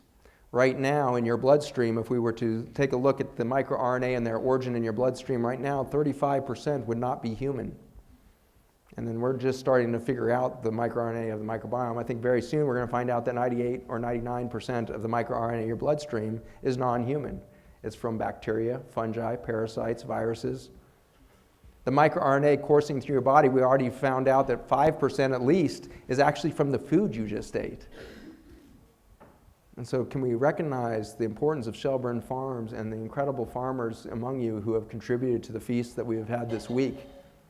When you pour nurture and love into that food and it becomes something on my plate, it genetically informs my body that I am cared for, that I'm nurtured, that I'm loved. That's what mothers used to infuse in every single plate from all of the crops that were often brought in by the fathers and prepared by the mothers. Both by the father's hand and the mother's hand, the child found out they were loved and nurtured because the signal from the carrot and the pig was that it's okay, we're in life cycles, we're exchanging carbon from one form to another so that you can be nurtured and survive and thrive. Now, our children are faced with a food chain that is so stressed. Can you imagine the stress of a CAFO chicken? Never seen the sun, never scratched in the soil, doesn't know what grass feels like under its claws, can't turn around, beak's been chopped off so that it can't peck itself to death, suffers for the whole 6 weeks to the point where it's a boiler chicken. By that time, a third of the flock has died from invasive salmonella and E. coli. Because of the salmonella and E. coli, is that the fault of the salmonella? I think the salmonella and E. coli are being merciful in that moment and hearing the scream of an animal that says, please get me out of here. And so the salmonella and the bacteria mercifully move in to eliminate life that is suffering on a scale that's hard to measure. Can you imagine what that DNA of that chicken is doing at the moment we butcher it? What message is it put out? I'm hopeless. I'm in terror. I don't know why I'm here. Nobody cares about me. I have a sense of impending doom. And a couple days later, it turns into a chicken salad. And perhaps that woman is cruising through the morning and she says, you know, I'm going to make a smart decision for my health today. I'm not going to eat the hamburger. I'm just going to get the chicken salad. And when she takes a bite of food, she is suddenly coursing her bloodstream with microRNA from a piece of chicken that's screaming, all of the previous information. And within minutes, she can't figure out why she's in a full-blown panic attack in which she is expressing the emotions of hopelessness, loneliness, complete confusion as to why she's here, and a sense of impending doom. In the ER, when you work there, and for the 100th time you hear a woman come in, and her description of her situation is a sense of impending doom, you start to get confused as a doctor. It's like, what the hell is that sentence? Where did that come from? Why do all these women come in here and say, I have a sense of impending doom? It sounds like something out of a Shakespeare play, and yet that's their chief complaint. I have a sense of impending doom because I just became chicken for a moment. For a moment, I experienced the suffering of our protein industry. And we call that a disease, and we give it Xanax, and we drugify it until she can't feel it anymore. And then the emotive among us are dulled down, senseless, not aware of the suffering on her plate. We are disconnected. And the microbiome, I think, is screaming for us to reconnect. US ranks 49th. There's been some debate about this recently. One of my book editors just told me that it's really 35th. And so by some new data out from the CDC, they're trying to dumb this down. I will be surprised if we're really 35th, but they changed some of the criteria by which we count. So maybe we've gone from 49th to 35th, but nonetheless, we are not doing well in the world of health outcomes in the developed nations. And so we rank dead last of the developed nations across most of the analyses that have been done, except for in one category, which is interesting. We actually are number one in the world for death on day one.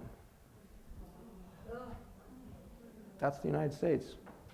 In the US, you have a higher rate of death on day one of life than any other developed nation in the world. The only place where it's more dangerous to be 1 day old is Somalia. Those numbers hit around 2012. We weren't doing well before that, but suddenly in 2012, we started mandatory vaccinations with hepatitis B on day one. I have no idea if that's causative, but it sure is a correlation that's hard to argue with. And yet we've really not looked at that carefully. CDC has never called for a study to say, should we be vaccinating our infants for a sexually transmitted disease on day one of life? If you ask the doctors, why the hell do you do that? They say, well, it's because we need to make sure we get the second injection into them at their 2-month follow-up visit. What? We have to get the second injection into them on the that's the only rationale for injection on day one. So they're trying to hurry up and get these vaccines into the child. Why? Not because it helps the kid at all. You don't even have an immune system at 0 or 2 months of age. Your immune system develops at 6 months of age. We have no business putting a vaccine in a child before 6 months of age. It is completely scientifically ridiculous. But when every single vaccine has no requirement to be shown to be effective, not a single one, and has no requirement to be shown to be safe, and each one will make you $7 to $11 billion a year once mandated, there's a lot of pressure to put more and more vaccines into the system. The vaccines are against the microbiome, right? We're now looking at 64 vaccines for children today. 64 vaccines against 5 million fungi, 10 to the 31 viruses. It is such a piddly amount. If the microbiome was against our children, they would be dead on day one because they have no immune system for the first 6 months. Their only immune system that's at all functional is their mother's breast milk. And how few children are getting their mother's breast milk today? They have no immune system, and yet they do fine again and again. Unless, of course, they get an antibiotic, in which case they will very quickly develop ear infections because the microbiome is now imbalanced. And that child will get another round of antibiotics and more ear infections. And by the time they're 2, they'll get strep throat because we've wiped out all other forms of strep. And for the next 5 to 10 years, they'll have strep throat a couple times a year and get another course of antibiotics. What is the chance that that generation will not be depressed? not be anxious, not be chronically fatigued, not be insomniac. So all this disease seems awful, but then the food and the bacteria and the fungi of the soil offer to give all the medicine back that would treat every one of those diseases with aplomb, with ease. They're called the alkaloids. They're made through the shikimate pathway, which is the same pathway that the essential amino acids, the building blocks for life, phenylalanine, tyrosine, tryptophan, being 3 of these essential amino acids that are made by the bacteria and fungi through the shikimate pathway. And of course, we call those the essential amino acids because humans don't have the shikimate pathway. And that's why we've been told that Roundup is so safe, because Roundup blocks the shikimate pathway. Well, we forgot, as regulators, to ask, what does the shikimate pathway do? Is it really safe for humans not to have a shikimate pathway? Oh, well, the shikimate pathway makes the essential amino acids for the fetus developing, including things like tyrosine, tryptophan, and phenylalanine, which happen to be the building blocks for the neurotransmitters and most of the endocrine system. And so those children, those fetuses, have to start misspelling their proteins because they are short a couple of Lego blocks. And so they start building the wrong shaped proteins and enzymes, and the function goes down. We have misspelled fetuses. And those children are very vulnerable. Their healing capacity is undermined because we deleted the building blocks and we deleted the medicine from the food through the same pathway. One freaking chemical. There's a lot more to talk about. We got Liberty Link, we've got atrazine, the nicotinamides. This is one of 64 herbicides and pesticides that's in a typical glass of wine. 64 herbicides and pesticides in your average glass of wine. Something cool happened right before this lecture. My wife called me, which is always cool. That was all that happened. She was cool. Yeah. My wife called me and she said, I just got email from this guy Mondavi. He's calling to see if you'll lecture with him this summer on cleaning up the herbicides and pesticides from the wine industry. And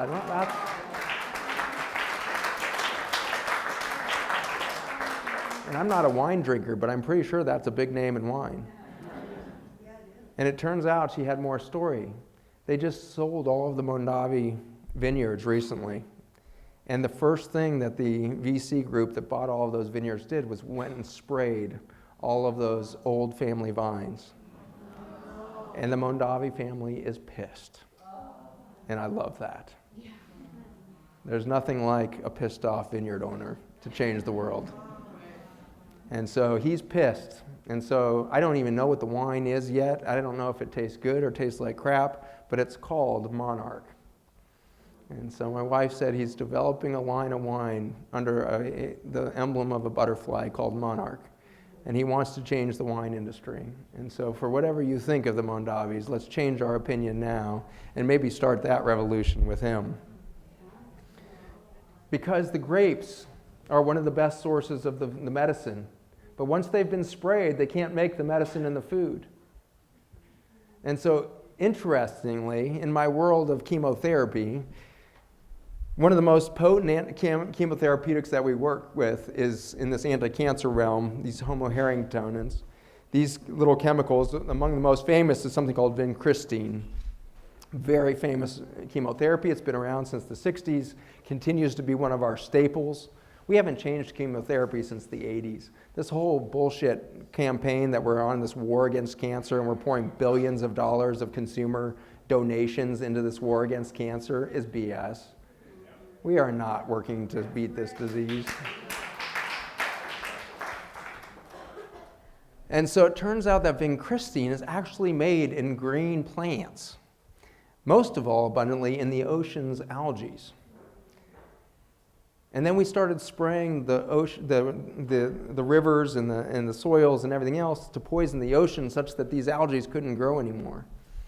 And so we grow vincristines in these hidden vats in the pharmaceutical industry that grow massive amounts of these algae in protected pools of water. And they extract the vincristine from this massive workforce of algae. and they sell it for $28,000 a gram.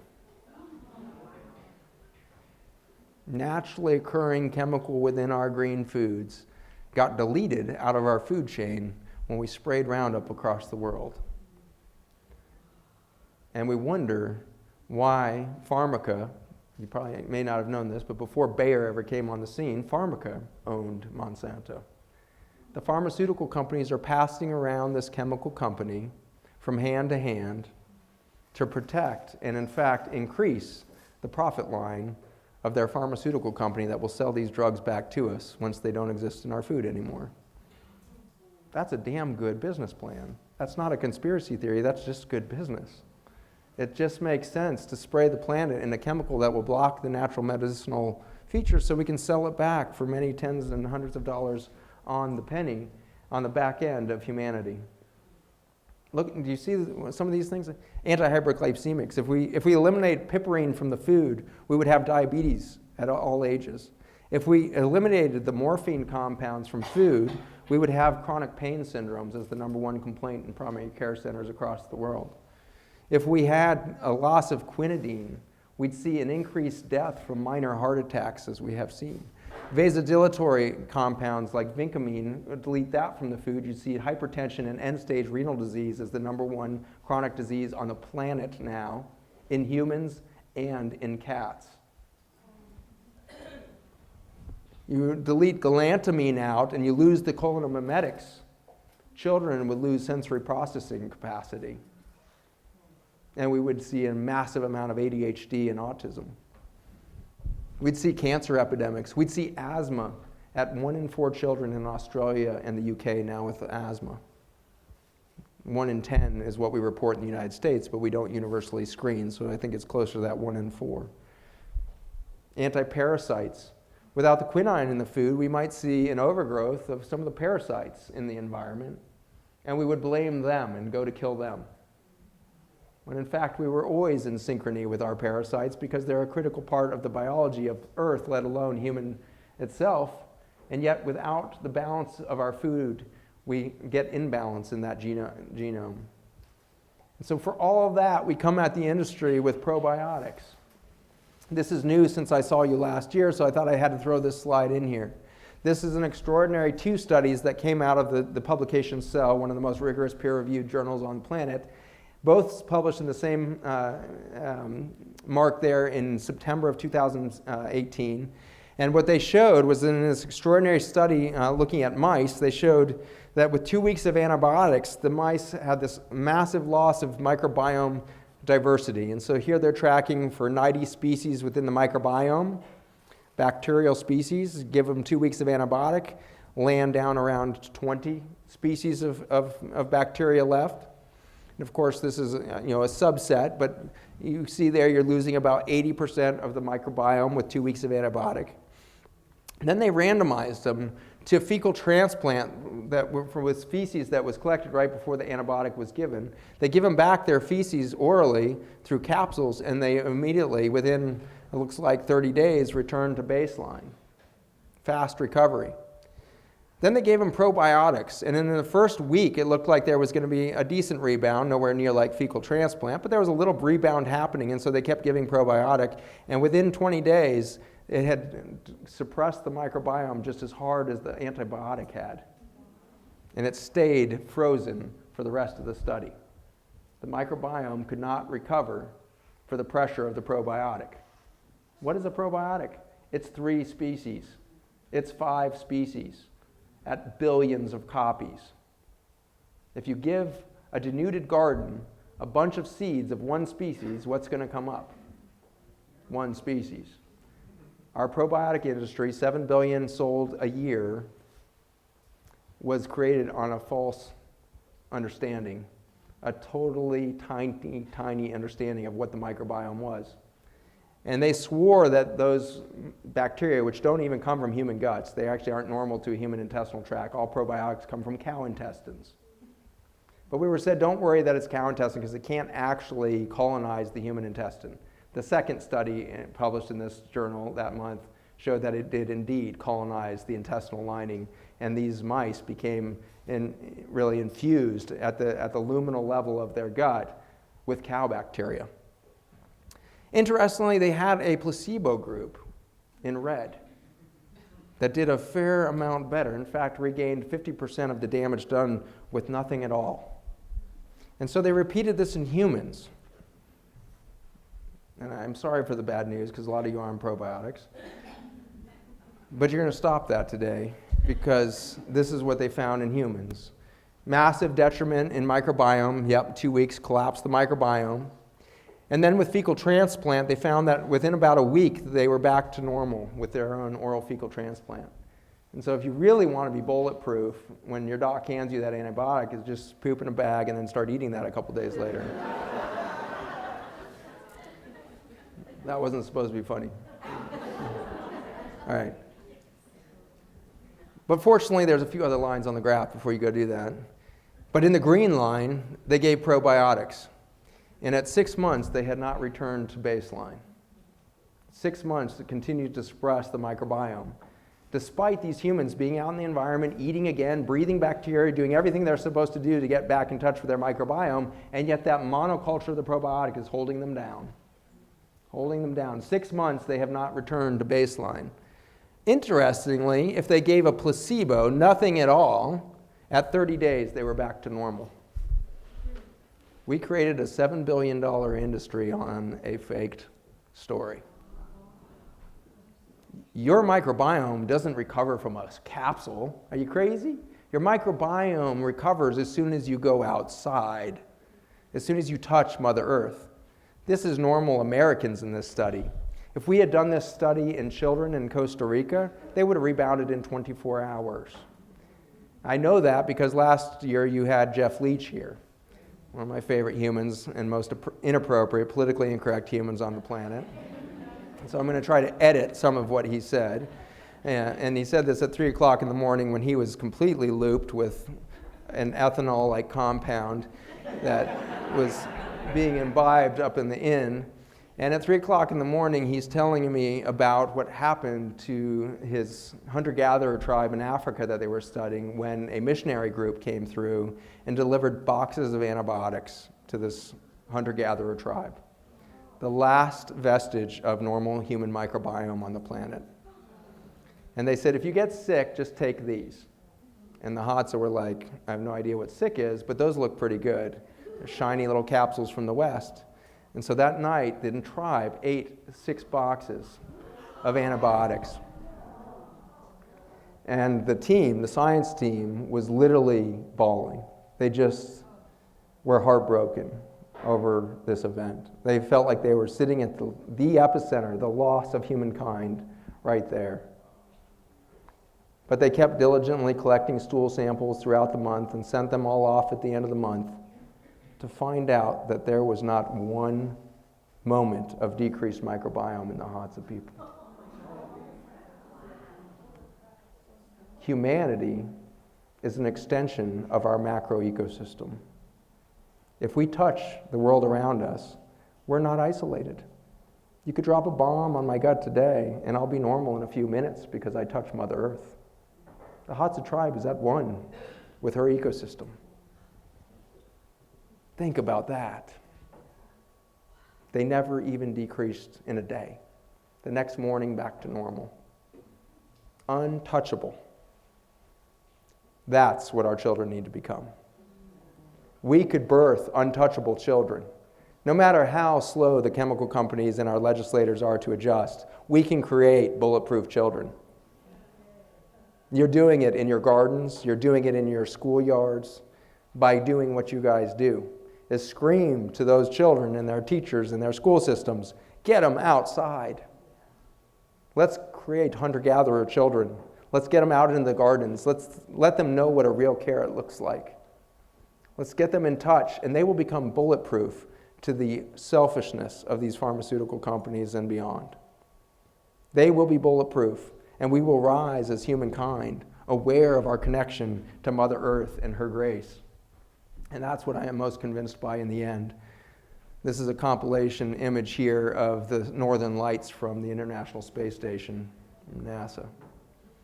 Doesn't that look like a halo over our Mother Earth? Do you think she might be a guardian angel? Do you think she might have magic in her? And so you guys all know my story by now, I suspect, but that was my magic moment, was that carbon molecule sitting right there. I didn't know I would ever be speaking on carbon cycles or anything else, but I did used to be pretty good at developing chemotherapy and thinking about the interactions between cells and biochemistry and ultimately mitochondria. And so I was a master of the mitochondria and understanding how to trigger something called apoptosis, or programmed cell suicide in cancer cells, by those retinoids, carbon chains that I used to study. And those carbon chains had an incredibly intricate endpoint in the retinoid that looks like a ball, or it looks like a three-dimensional, like an orb on the end of this long carbon chain is the retinoid. When I saw this molecule sitting in a science paper on soil, it froze me in my tracks. What the hell is that? Because this end looks like the chemotherapy I used to make, and that's a carbon chain. And so I suddenly realized, what if 4,000 years of Chinese medicine and herbal medicine and the rest, we keep looking to the plants for medicine? What if there was a deeper truth, a deeper spring of life within the soil itself? And so that goosebump moment happened to me in 2012, and I've never looked backwards, because Mother Earth is singing louder and louder to all of our scientists to say, you have no idea how much we care for you. You have no idea how fast you can heal. And so imagine the awe that happened as we started putting this stuff under the microscope. And we saw isolated human cells, cadaver kidney. We'd take a slice of dead cadaver kidney from a human and put it in a petri dish and give it back the carbon intelligence of a microbiome. These are made by bacteria and fungi from 60 million years ago. A message of intelligence from a microbiome 60 million years old touches a human kidney, and within minutes, we see stem cells building three-dimensional kidney.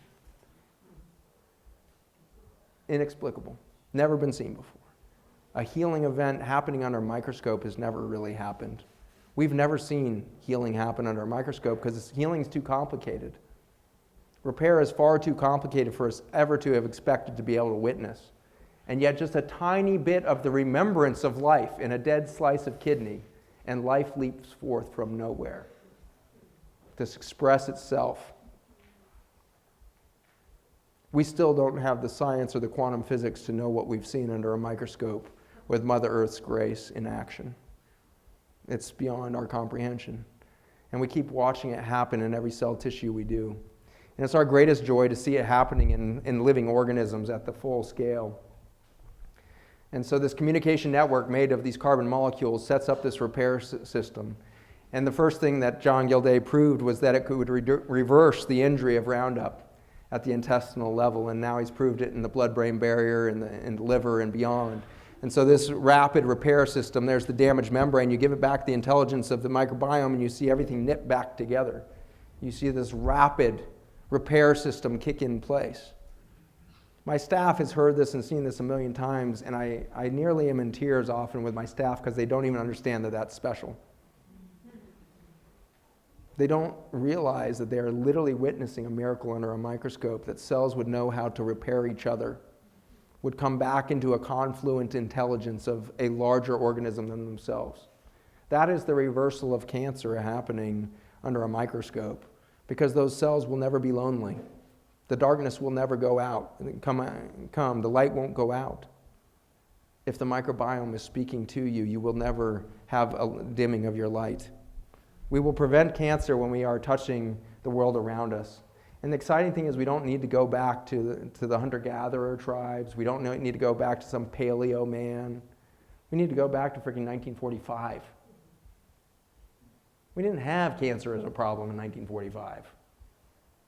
Our problem in 1945 is we had just killed 4 million Europeans and some 12 million Russians in World War II. We were killing each other, but we didn't have a cancer problem. And so we don't have to go back to some vestige of some primitive life form. We can figure out technology and food systems that are in line with and in concert with Mother Nature, and we will heal at a crazy fast speed. We published that one, and then this one is looking at the functional recovery of that gut membrane. So on the left is control. Terahydrite is the family of molecules coming out of the ancient soil. You see nearly a doubling of that armor.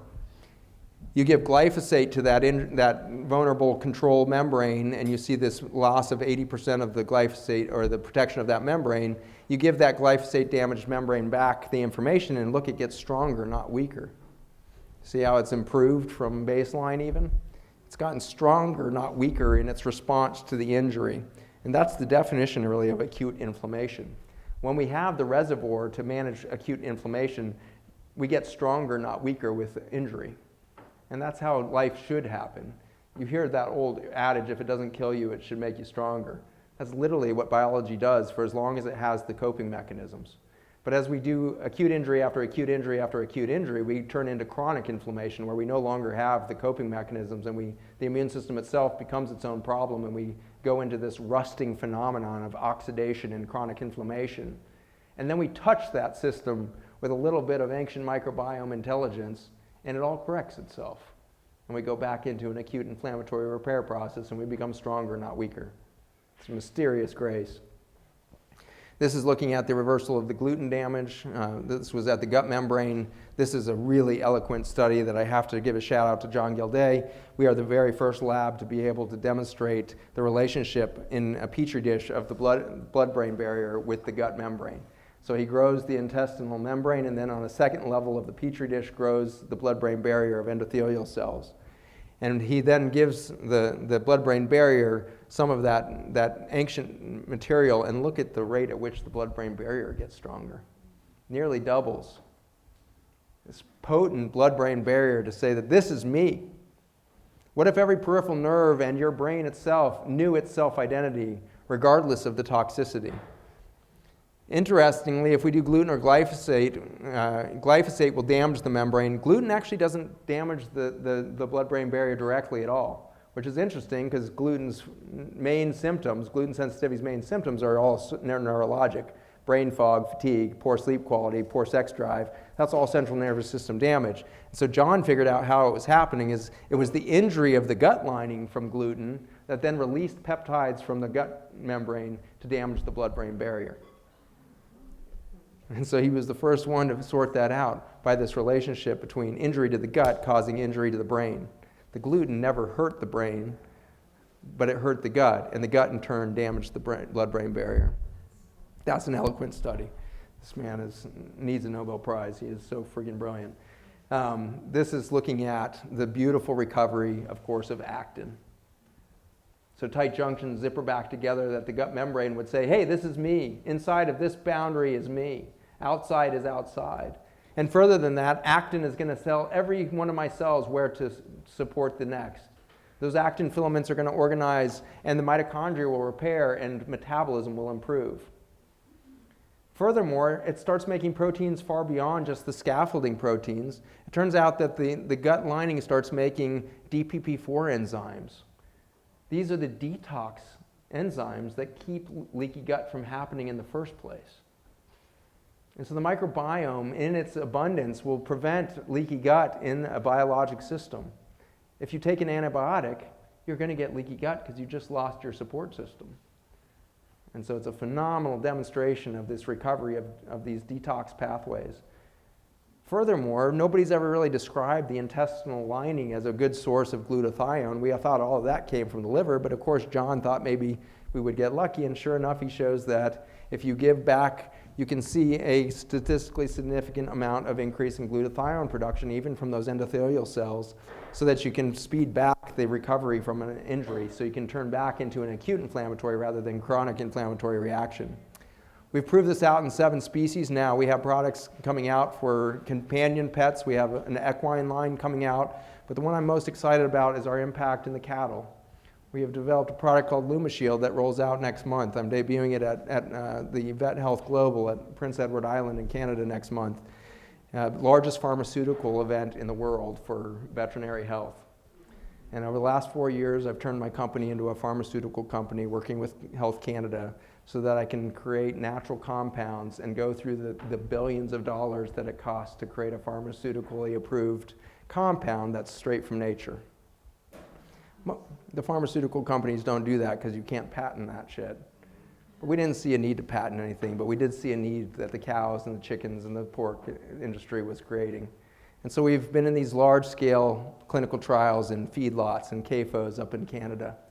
And it is with great joy that I can say that the stress of those animals goes down within 24 hours.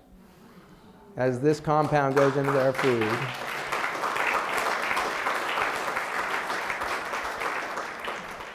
within a day, they start leaving the crappy food in the trough. They literally start eating less within 24 hours of this intelligence hitting their gut membrane. We got a phone call that was pretty panicked on the first clinical trial because 700 cows just stopped eating. And they called up and they're like, this is not looking good for your compound, whatever the hell it is. And this is a double-blind, placebo-controlled trial, so they don't know what's really going on, but they have never seen a cow leave food in a trough. And they said, this is not looking good. And we explained the biology that we thought was going on and tried to, the first weighing happened 4 weeks later. And the cows that were getting this product had gained more healthy lean meat than the cows that had not been getting the product on less food. This was very exciting because we knew we were going to have an uphill battle convincing farmers to take care of their animals to prevent the liver abscesses and the pneumonias that were caused by the leaky gut of these cattle. But we knew that if we could save them 6% of feed and they would actually gain more, not less weight on 6% less food, we had a very large economic argument for adoption widespread. And so it's the feed efficiency that gets us very excited. And the group that's now doing our biggest clinical trial, we have 11,000 cows on this product right now in Canada. And this group of 28 PhDs in animal nutrition are so excited. This is the biggest thing that's happened in their career. This is the first time we've had a paradigm shift in the cattle and protein industry, because up until now, the only thing that could make animals gain weight faster was stress. And so these PhDs know that, and the farmers know that, and they aren't happy about what they have to do, but they have to give all these cows beta agonists, which are damn similar to Ritalin and Adderall. In the last 4 weeks of their life, they give them high-dose beta agonists, and it stresses the animal in a fight or flight state, and it starts putting on more fat into the meat. And so you're eating meat that has been stimulated by a stressor, right, in the last 4 weeks of its life, so that it will express a high degree of stress and shut down mitochondrial function in those last. So imagine these animal PhDs. These are good people who love animals. Imagine their excitement. The Canadian regulators clapped at the end of our presentation. They were so excited as regulators who have been trying to protect the animals to actually finally be approving something that was going to help the health of these animals. We are on a tipping point, you guys. The pharmaceutical paradigm is going to disappear because it's getting cheap to do good science, and Mother Nature has better solutions than the pharmaceutical companies had. And so we are very excited to come back to you perhaps next year or some other time or on some other event to tell you about the results as this goes mainstream. But one of the interesting things is that as you reduce the amount of feed in 101 million cows in North America, you have a very interesting impact on their methane production. Methane is a carbon structure that's released from their guts as they belch. It's not actually farting as much as belching. Your 5-year-old boy will be disappointed because they love farts. But belching is almost as good. Cow belching is the #1 contributor to greenhouse gases on the planet right now, way outweighing the CO2 contribution. By cubic gigaton, it's actually about 1/8 as much as the CO2 produces, or maybe 1/6. But it's 15 times more potent as a greenhouse gas than CO2. And so as a warming quality to the planet, it's the cattle's methane that's producing it. The methane is being produced because the microbiome is dead in the gut of the cow because their food is 400 parts per million antibiotic called glyphosate. And so by killing the microbiome and force feeding them grains that they should have never seen, they start producing methane and we get global warming. Carbon cycles, people. We can fix all of that. The amount of grain that will be reduced if all of the herd of North America alone was to adopt the carbon of 2000 or of 55 million years ago is enough grain that would cover the entire state of Florida every year. That's a lot of crop savings. That's a lot of energy that we don't need to suck out of Mother Earth. And it won't end up in our atmosphere. And we'll reverse global warming in just a few years because the soil is recovering, because the animals are recovering, because you are recovering. Mitochondria, it turns out, reduce their stress as soon as they see the intelligence of the microbiome. This is in proximal kidney tubules, stressed out at baseline, give back ancient soil extract, and you cut by 40% the stress levels. Small intestine stress, mitochondrial, give it back information, it drops. Colon, same thing. The stress of the microbiome reduces when it gets to know that everybody's talking again. I love that. The mitochondrial stress goes down when it finds out there's bacteria and fungi around. Thank God, the rest of the microbiome is back, and the stress of the mitochondria goes down.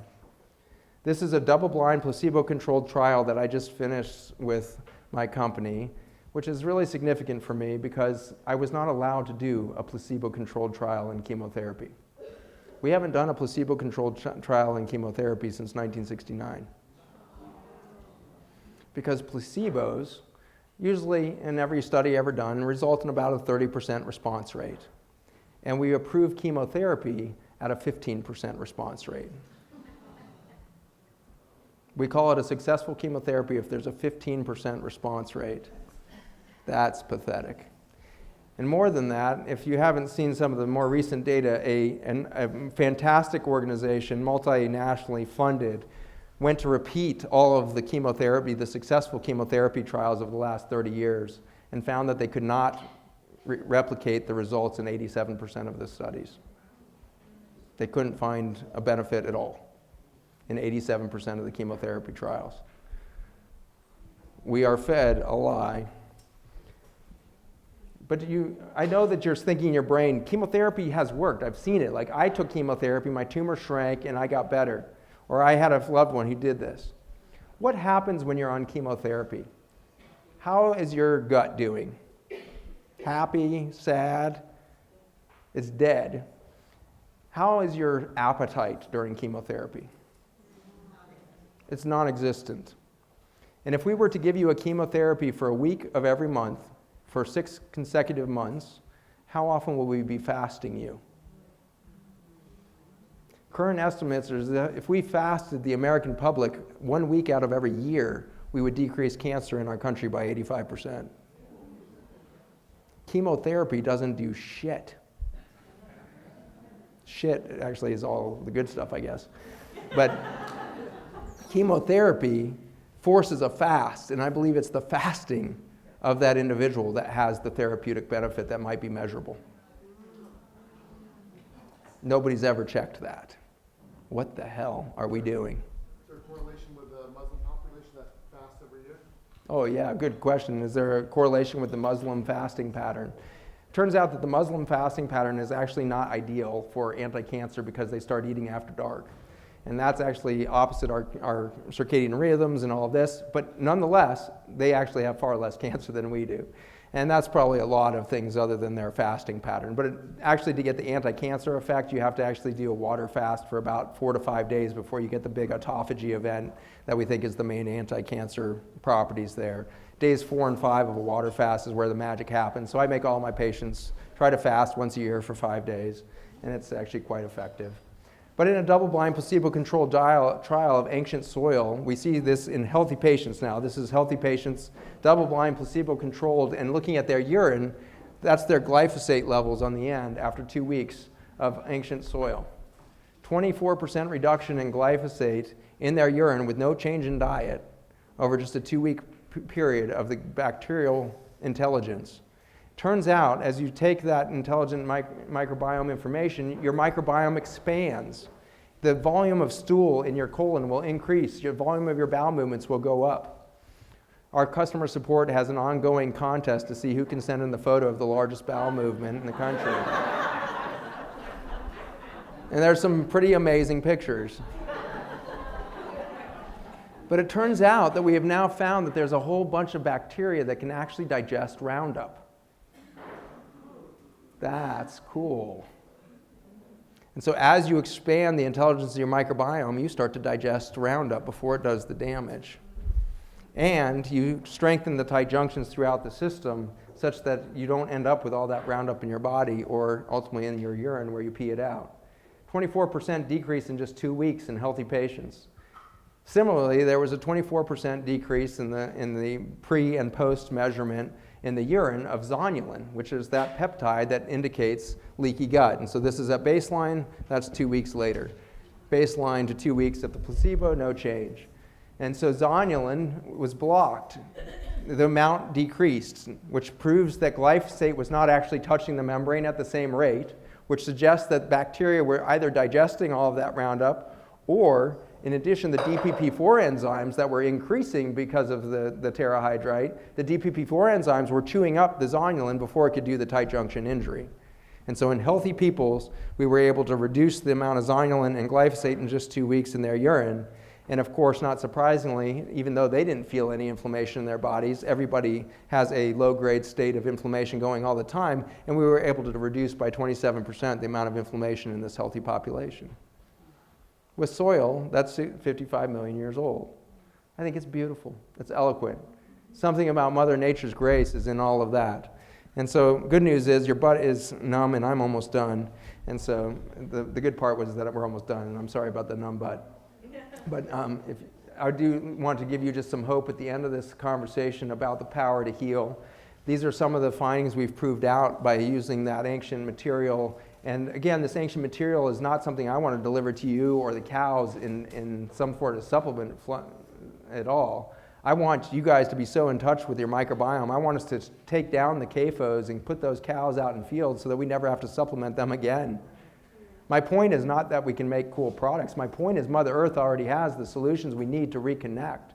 So my real call to action is to put my companies out of business as soon as possible so that I can just move to Hawaii and live in a tent. I just want to live with my kids on a beach somewhere, right? I don't care about making supplements. I do care that we heal the planet. And so how are we going to do that? Soil management becomes a responsibility of every man, woman, and child on this planet. We need to embrace the mycelium and the bacterial management. You can engage in composting and really start growing that backyard garden more aggressively, because in so doing, you start carbon cycles more aggressively. At the end of World War II, we were growing 45% of our food chain in victory gardens, but we were also absorbing all that carbon that we had generated in the war. And so you will start to reconnect carbon cycles with your backyard garden, so do that. Permaculture, biodynamics, I love all of it. Buy local, know your farmer. If you can't grow a farm, then know a farmer. Work on the CSAs, volunteer on the weekends, get the kids, get your grandkids out to a farm and pick some vegetables at your local CSA. It will change those kids forever. They will never think of a vegetable the same way again. If your grandkids don't like vegetables, it's because they've never been on a farm. Every kid loves a tractor. Get them on a tractor that I think is the coolest thing, and let them know you can't sit on the tractor until you become a farmer, which means you have to eat a carrot, and then they're going to eat their carrots all the time. Eat crops picked ripe. Don't forget what they taste like when they're ripe. All of the crops we eat from our grocery stores are picked unripe, and they're ripened under ethylene gases. They're channeled to us from Chile and Peru and Argentina. We are not eating ripe. We're eating prematurely picked food, artificially ripened. Cook your nightshade vegetables. It's important, especially with a microbiome that's collapsed. Our nightshades should not be eaten raw, and so think about that if you're a sensitive gut person. Make sure you're stewing your tomatoes and other things, because the nightshades can be quite difficult if you don't have the microbiome intact. Beware of the new organic. I'm concerned that, as many of you are, that the term organic is slipping. And so we're on a mission to go beyond organic, because it turns out that until we stop tilling, we haven't healed the planet. And that was the sobering thing on the farms as we set out, is that tilling of the land is actually more detrimental to soil architecture than the spraying itself. So we have to go to no-till organic, which means no spray, no till, and we need to let the livestock stop being housed in massive CAFOs and put them back on the fields where they can heal the soil with us. They can become co-workers. We need to believe in vaginal delivery. You need to do everything you can to inform your children to have vaginal delivery. And if they have a C-section, you make sure that woman knows how, or her husband knows how to do a swab of the vaginal canal to get the kid covered in the mucosa of mom's vagina as soon as the baby is delivered by C-section, which of course is a sterile delivery. That baby is about to inherit hospital flora if you don't cover that with mom's flora. No wonder the kid has invasive ear infections by the time they're 2, because they inherited C. diff, MRSA, and VRE from the hospital as their primary skin flora. So cover that kid in mom's vaginal mucus, and you probably just saved that kid's life. You may have just prevented childhood cancer by swabbing that kid in the first few minutes of life. If we just do that from today's lecture, you will create a public health revolution. Get these children covered in mom's microbiome. Breathe nature and get outside quickly. Grow your own food. Grow your garden with your hands. Get the gloves off. We're all wearing rubber gloves when we're gardening. What the hell? Like, we just keep doing the stupid stuff. So touch the freaking plants. And I would challenge you to do something really crazy. It turns out water structure, is it like midnight or something right now? What time is it? It's like 5:35, all right. I'm almost done, people. I want you to get down on your hands and knees, and I want you to eat a piece of fruit off the vine this summer. It will change your latitude. Because the water structure in food changes direction as soon as you pick it, and it goes into a degenerative state. You have only eaten degenerative food. That degenerative food only becomes regenerative if it's eaten and consumed and turned into organified matter by bacteria and fungi in your gut. The food itself is degenerative. But if you bite a tomato before it leaves the vine, you will have put rightward spin right into the water structure that goes all the way through your body. You are a column of water that is continuous. You will change the spin in your body to regenerative when you don't pick the fruit. It's beautiful. And there is a weird texture to a tomato that's never been picked. It's got little tiny hair on it. Did you know that? That little hair. And yet when you pick it, you've already rubbed off 80% of the hair off the surface of that tomato. These tiny, microscopic little fibers carry microbiome. Let that tomato heal you. On your hands and knees while you're there, give a prayer of thanks to Mother Earth. She is your angel. Stand barefoot in that grass and soil. Nakedness, big extra credit. I got a phone call from a very happy farmer recently. He said, I got home in my truck after the longest day of farming that I've ever had, and my wife was naked on the porch.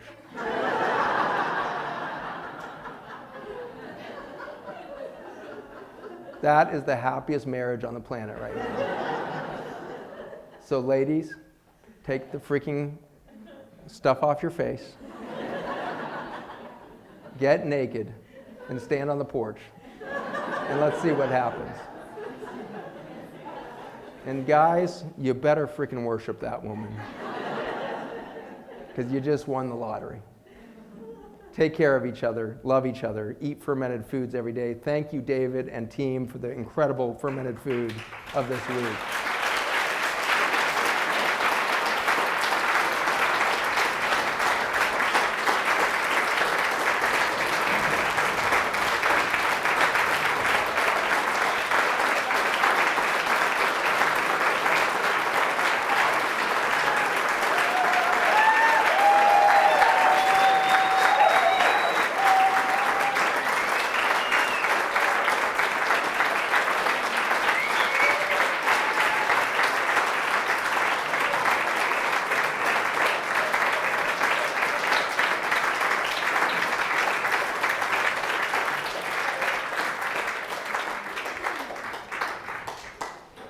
Those are my community. Those are the brilliant people that have brought all this information to you. They work tirelessly to do this for all of you and for Mother Earth itself.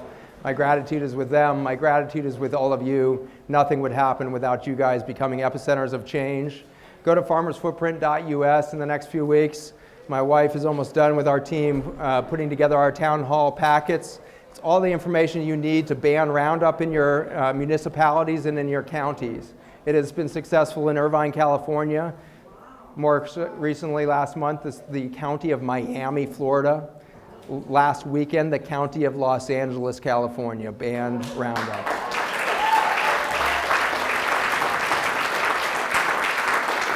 I want every one of you to become a natives of change. I want you guys to transform your communities with the information you got today. Most of all, by making sure you do not leave this room without 7 hugs. 7. They have to be longer than 20 seconds because that's when serotonin releases. 20-second hugs, people. Get that one.